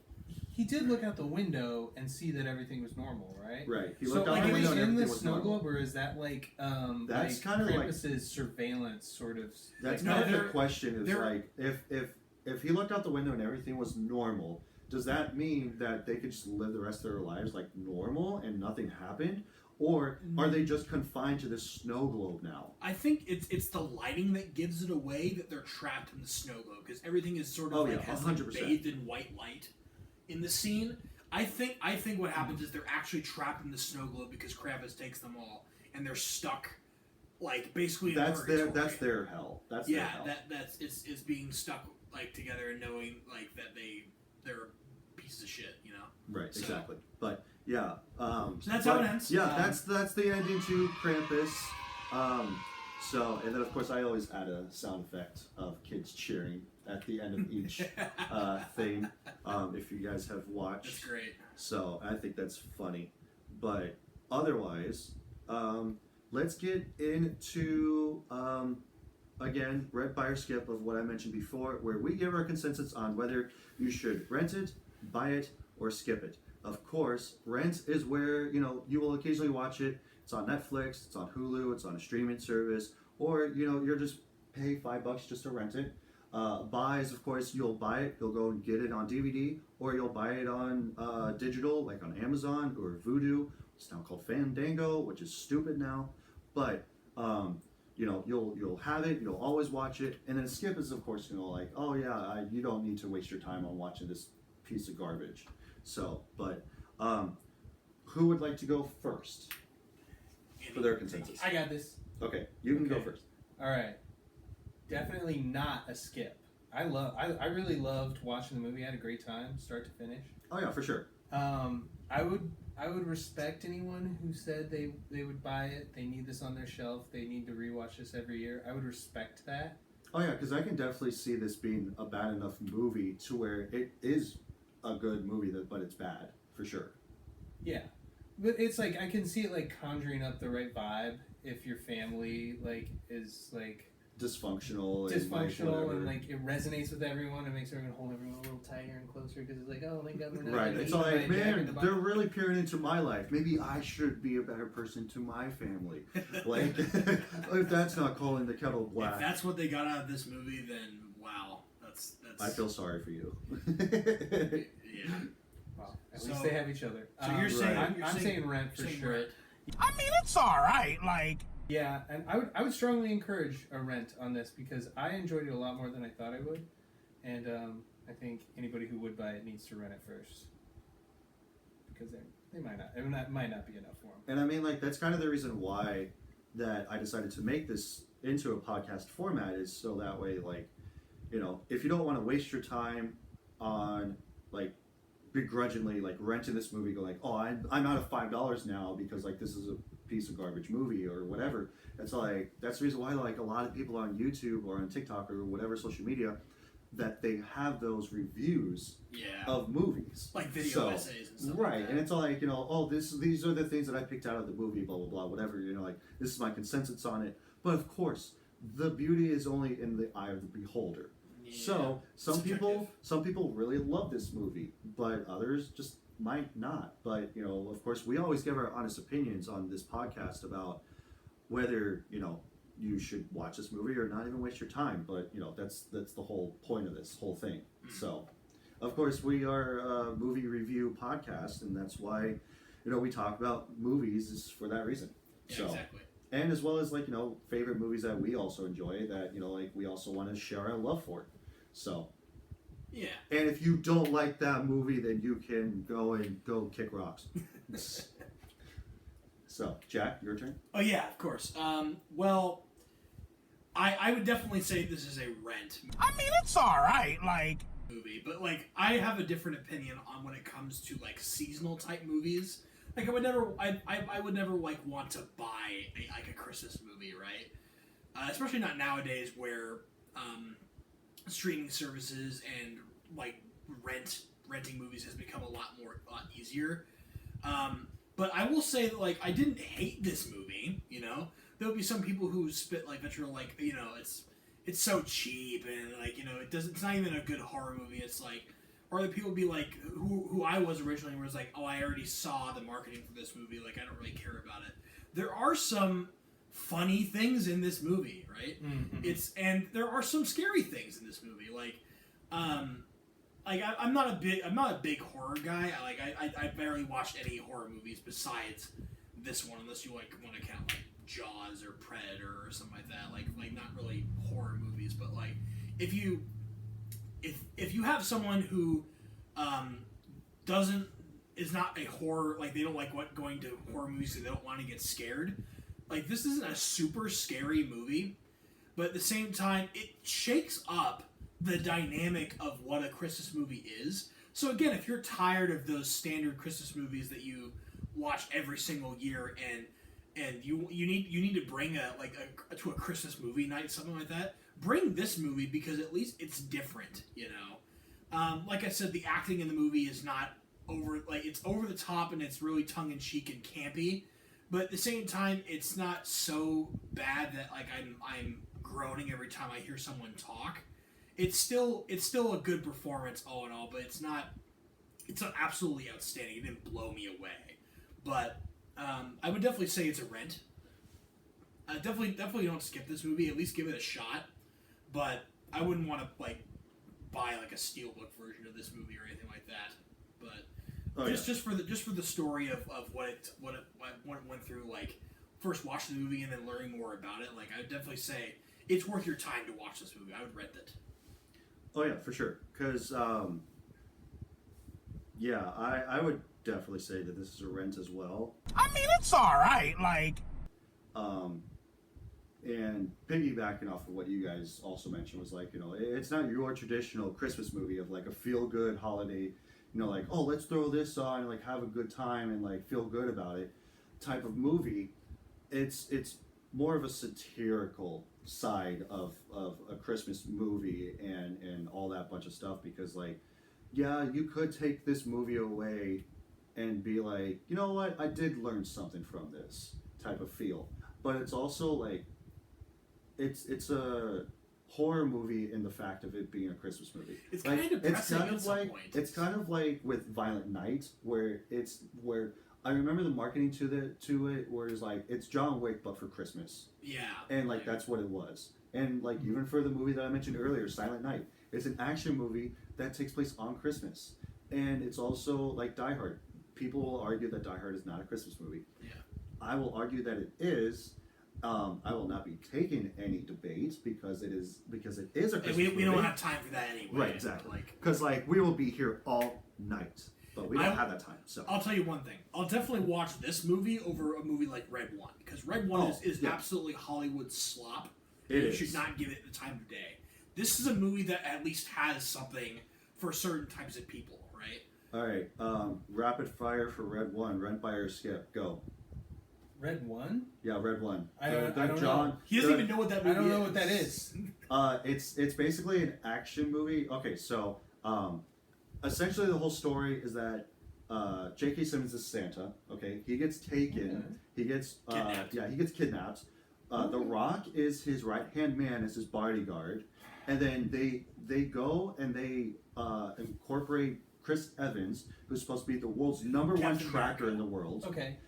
So, like, that's what they're essentially doing, is trying to track down to see where Santa is. I would already rent this. Right. Based on what I've heard so far. Yes. It came out this year. It was The Rock's, like, biggest movie other than Moana 2. Super overproduced. This was supposed to come out last year, and they pushed it to this year because of all the controversy that was going on with The Rock. Don't have time for that. But go and look that up. Do your own research. Give your own consensus on it. Leave it in the comment section below if you think that stuff is true or not. But otherwise, Rent. What Rent? Okay, Rent. Skip. Skip. No. I would say it's borderline Rent, borderline Skip. It's like it's that, and I'm it's kind of like I'm it's just kind of like tired this, of and it's Dwayne kind Rock of like Johnson. yeah, I'm just and, tired and of it's, him. and it's kind of like this movie. That's how I felt about this movie. Was that it's borderline rent, borderline skip. It's not borderline buy or rent, but it's borderline skip and buy, or it's borderline skip and rent. Skip and rent. Because of the fact that it's like you don't really need to watch this movie. There's no reason why you should specifically watch this movie. But you know, like if you like the people that are in it, great. If you like the story about this, that's awesome. But you know, definitely, if you really enjoy this movie, you can go out and buy it if you want. But this is just our consensus on the movie of it being a rent across the board. Are you sick of The Rock too? I'm getting to that point. So I'm so sick of him. who would you recast in his role to John make this Cena. a rent? John Cena, for me, to instead of having The Rock, it should be John Cena, because he's actually really funny. Like The Rock is taking himself way too seriously in his roles. Absolutely. He has no like. He's trying to be funny, but he can't be. He's too serious of an actor to be like a comedic actor. I don't know. I just I would recast him as anyone but a professional wrestler turned actor. Yeah, that too. You know, Like Dave Bautista or that's even John still Cena. wrestler turned Well, yeah, actor. I know. Yeah. Like No, I was don't giving the know. example of like Dave Bautista. Personally, I prefer the movie just not be made. Just like Yeah, because honestly, again, it's like, just it's do we over- really need an action movie of Santa Claus being kidnapped and then we get a tracker to try to track him down that the North Pole gets him?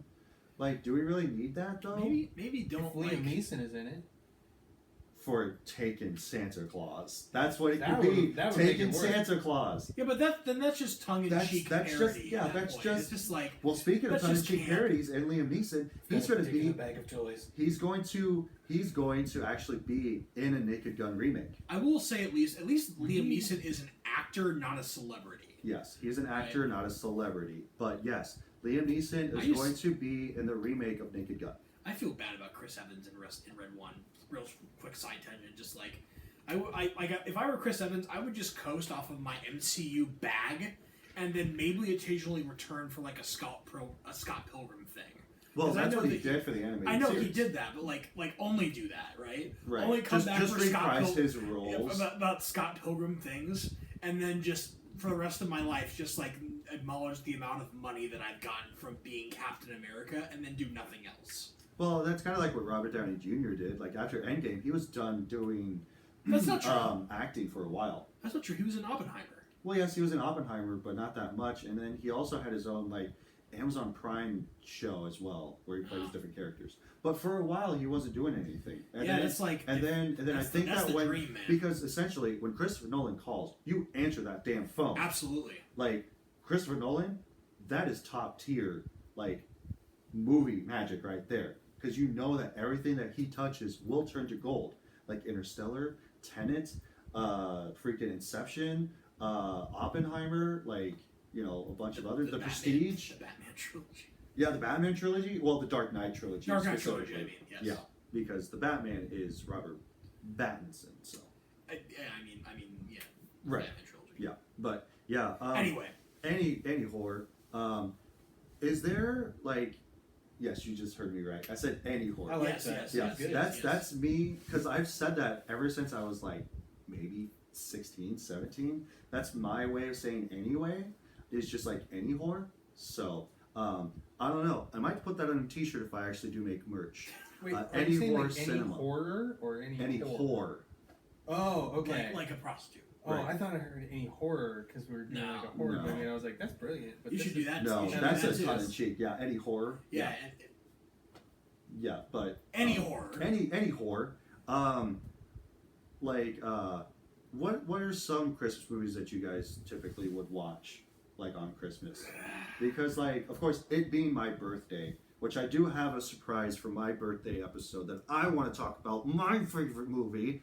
So, and I'm not going to say what it is because it's actually really good. I'll tell these guys off camera, but no. So, like, whenever I go to my mom's house for Christmas, because it's also my birthday, I will put on a movie that I actually want to watch. So, I think it was maybe last year or the year before, I put on Batman Returns because that's actually a Christmas movie because it takes place on Christmas.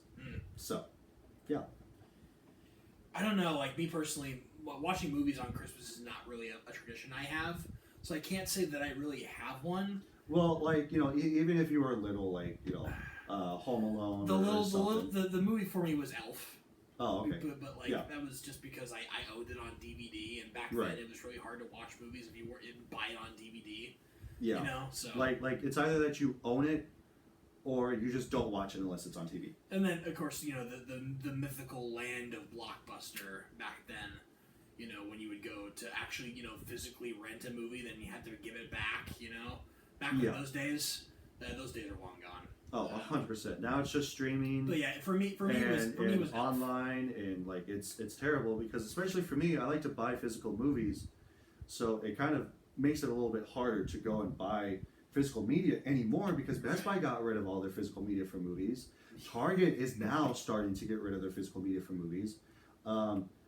Walmart is essentially the only place that you can go in store that's like a big retail store I that feel you like can go and buy. that's how it should be. Right. Almost. It's like Yeah, if you want, Walmart. if- like, if- oh yeah, I could go find anything at Walmart. now you have to like, venture trust me. yourself through the aisles of Walmart to be able to get a physical copy of a movie. So, Yeah, exactly. what's your movie, Andy? I haven't seen it in a while, but I think when and perhaps I'm dating myself here, but when I was growing up, Ernest Saves Christmas. Okay, That one okay. made me feel all magical, and I loved Ernest because he was a giant, goofball, terrible and, goofball but like he would be able had to a heart save of the gold. day. a heart of gold and a brain of shit, and that's Yeah, that's, but be able to I still modeled like. myself. I remember seeing the Ernest Saves Halloween episode or movie, where it's like Scared Stupid. Yeah, Scared Stupid. That's what it is. Yeah, I remember seeing that one as a kid. So, but yeah, Well, maybe we'll do Ernest Saves Christmas next year. maybe. Next Um, year. Otherwise, enough of this. We'll end it with suggestive people or certain people Yeah. to see how. Because I have two different ones, okay? Because this movie's directly in the middle of like a rent, okay? Yeah. I have one that I have that is like I traditionally do like a couple for those of you that are listening and watching. So I usually do two, and usually they're like bad reviews. So I think that if we do what I consider just a rent across the board, what I'm going to start doing is do a really high review on IMDb and a really low review on IMDb. Okay. So that way we get both perspectives of scope.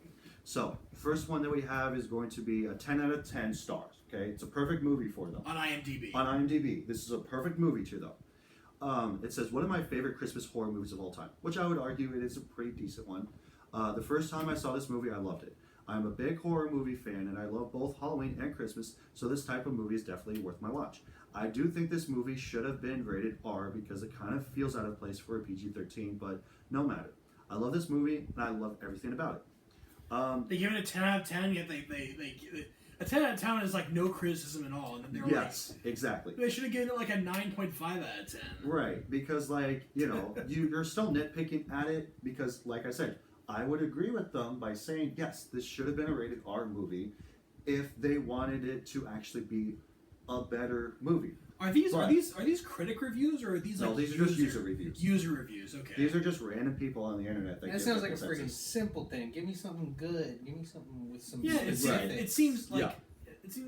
it seems like a But again, this is also a lower budget horror Christmas movie Yeah, of too. course. So They're saying it's their favorite Christmas horror movie. Are they giving it 10 out of 10 Christmas horror stars? Because or is it just a 10 out of 10 Christmas movie? How many or Christmas 10 out of horror 10 movies are horror there? It's movie? like- yeah, like, Like, where is this? I don't know. It seems like this is a review that somebody wrote just after watching the movie. Mm-hmm. Like, I don't know. I feel like after a couple of like runbacks, they probably would have changed the review a bit more. But Right, because they like sound nice. I'm glad they're happy. I'm sorry. Yeah, of I course, called like, them a I don't simple wanna- thing. I don't want to shit Right. on them too much. But No, like, no, at the no, same time, not at it's all. like no, if you're- and like if like, you're gonna pick, like if you're gonna put it 10 out of 10, then own up to it. Yeah, Right. 10 out of 10. Don't It'd be back like, down. No regrets. no regrets. Exactly. But like that, we're not doing this to be malicious. We're not poking fun at these people.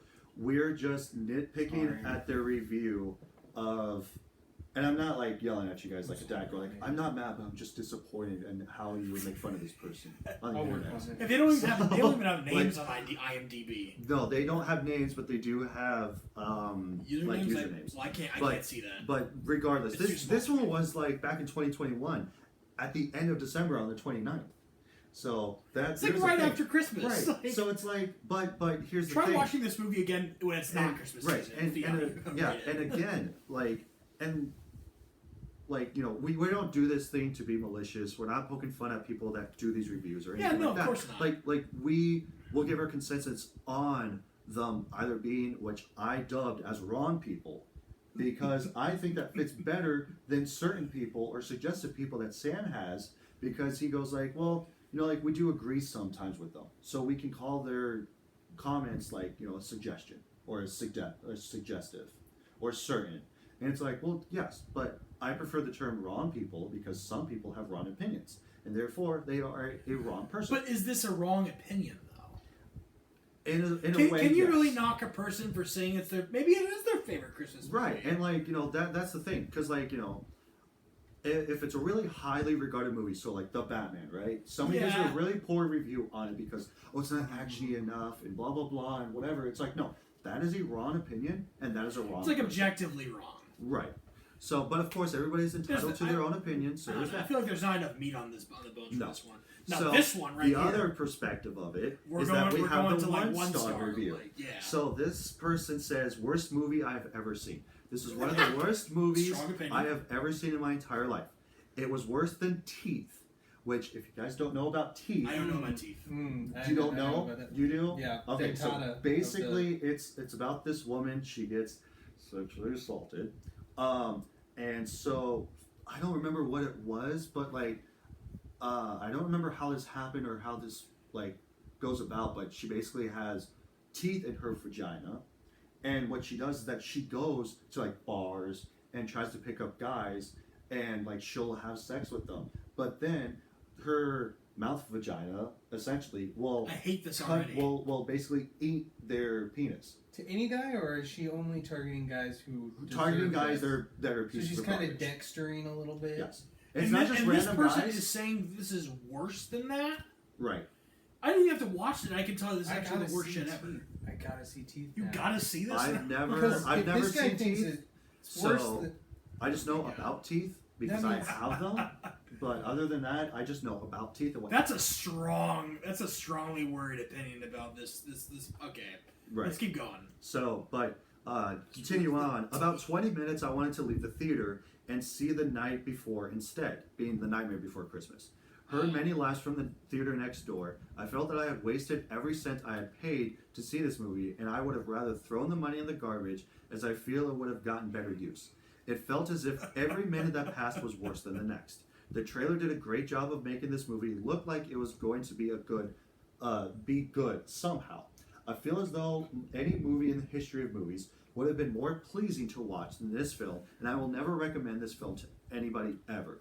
Now, the date on this is December 14th of 2015. So around the time this movie actually came I out, think that might they be got the out premiere of the date. movie theater, they went home, and they wrote this review on IMDb. I want to look this up. When was this movie released? It was released in. It was released in 2015. But like, I know I wanna know that, the but date I don't know the specifically. date specifically. But Um, otherwise, like being worse than Teeth, I don't think this movie was worse than Teeth. Now, I will say that about halfway through the movie, pretty much nothing happens. It's all just exposition, and even then, it's just getting to know the family. That's it.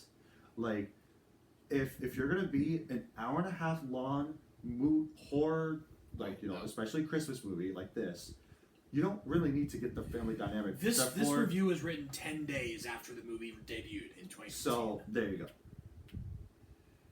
like, bro, So it's not they that probably deep. they probably saw it that weekend after a week that it was out, and then they saw the trailer. They're like, that looks pretty good, and then they went and watched it, and then they were like, that was a piece of crap movie.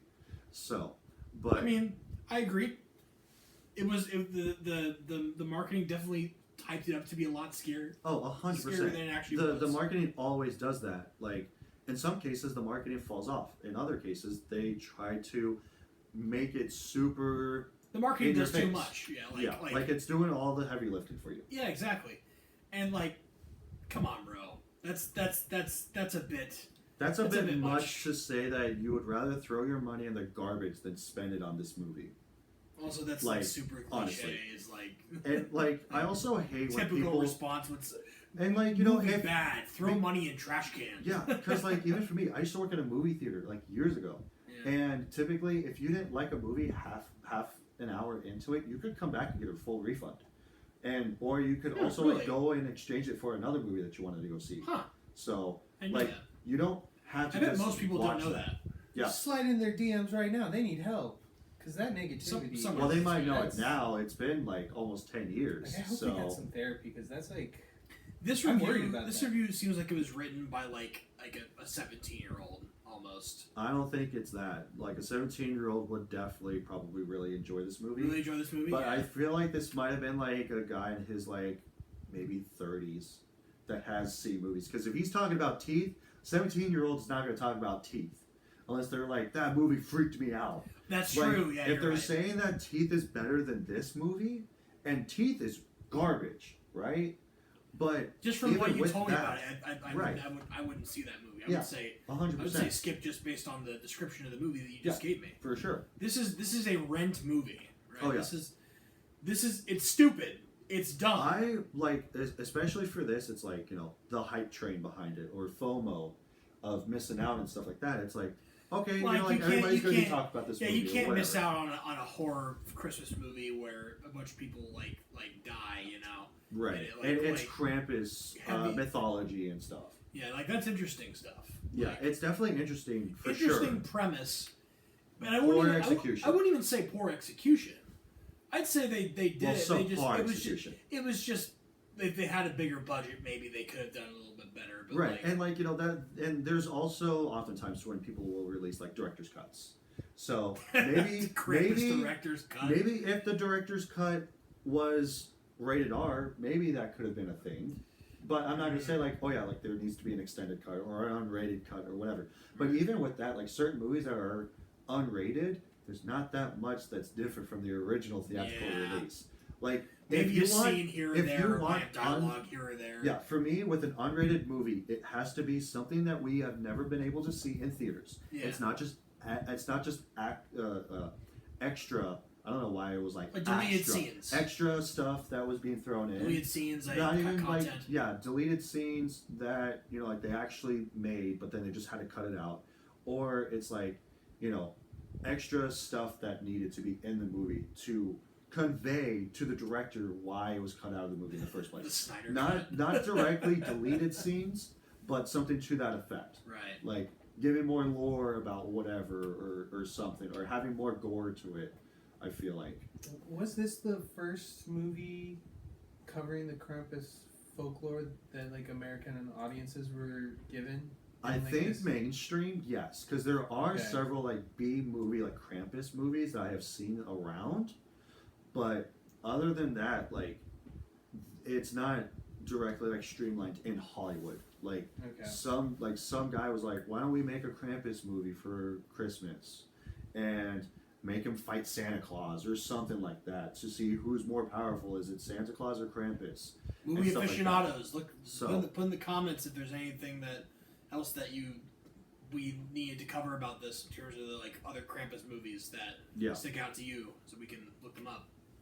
Yeah, but otherwise, yeah, that's basically all that I had. So Yeah, we covered Otherwise, basically like- everything that was in my notes. Like most of my notes were sort of like nitpicky stuff, but like we covered a vast majority of the movie. yeah, because like we were all over the place, and that's not typically what we do, but it kind of makes it a little bit more like loose instead of having like a specific format. Because like Yeah, because then like we don't want to go like step by step what happened in the movie, because then that just gets like long and drawn out, and like you could just watch the movie. but, yeah, like, and like that's kind of the reason why that I decided to change it instead of going like, oh, we're going to talk about this movie scene for scene, beginning to end, because that's what I was originally wanting to do, and I was just like getting feedback from Chris. Shout out to Chris if you're watching, because I know that you are. I have my eye on you. I can see you on your forklift right now. Pay attention, buddy. But otherwise, it's like he was giving me feedback of going like, well, I wouldn't talk about the movie verbatim because essentially, if that's what you want to do, great, that's awesome. But if you're wanting to actually grow a fan base, then it's like, okay, I wouldn't typically do that if other people are doing that because it's like, well, I can go over here and watch these guys do it and they can do it in a better way or that they're funnier or whatever the aspect is. But like when you're doing it, it's not as enjoyable or whatever. But like this is his criticism. He wasn't telling me that specifically, but he was basically saying like, I would do something different, to be honest. And that's the reason why that I thought about like, well, instead of talking about the movie from beginning to end, how about we twist it instead of talking about what happens verbatim of what happens in the movie? Because he goes like, if it was up to that, I would have just went and watched the movie in general, Right. instead of giving you the time of day essentially on like your movie review of you talking about the movie. You're just telling me what happens throughout the movie, and it's like I could have just went and watched it, and that's what my wife also said too. And so it's like, okay, well, I'd rather twist that instead of talking about what happens, going from beginning to end, but favorite parts of what happens. Give commentary, you know? Right.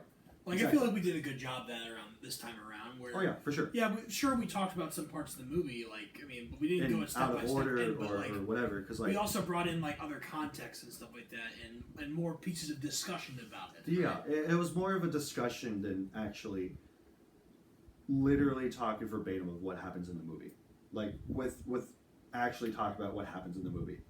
So, And you know, we're not just talking about like other people come on the show. Please let us know like what you guys want to see or what any feedback that you give us is extremely helpful. Oh, yeah, in being able 'cause- to fine tune this thing. yeah, because like it's not just about us that do this. It's about you guys. Like, what do you guys enjoy about it? Because like, you know, this is my first time doing this kind of a format, but it's like, you know, I'm mostly doing it for myself because I enjoy doing this, but it's also mostly for you guys because I have to watch it / listen to it when I edit it. But otherwise, it's out there in the world for everybody else to see. I've already seen it. I've already listened to it, so I don't need to do that anymore.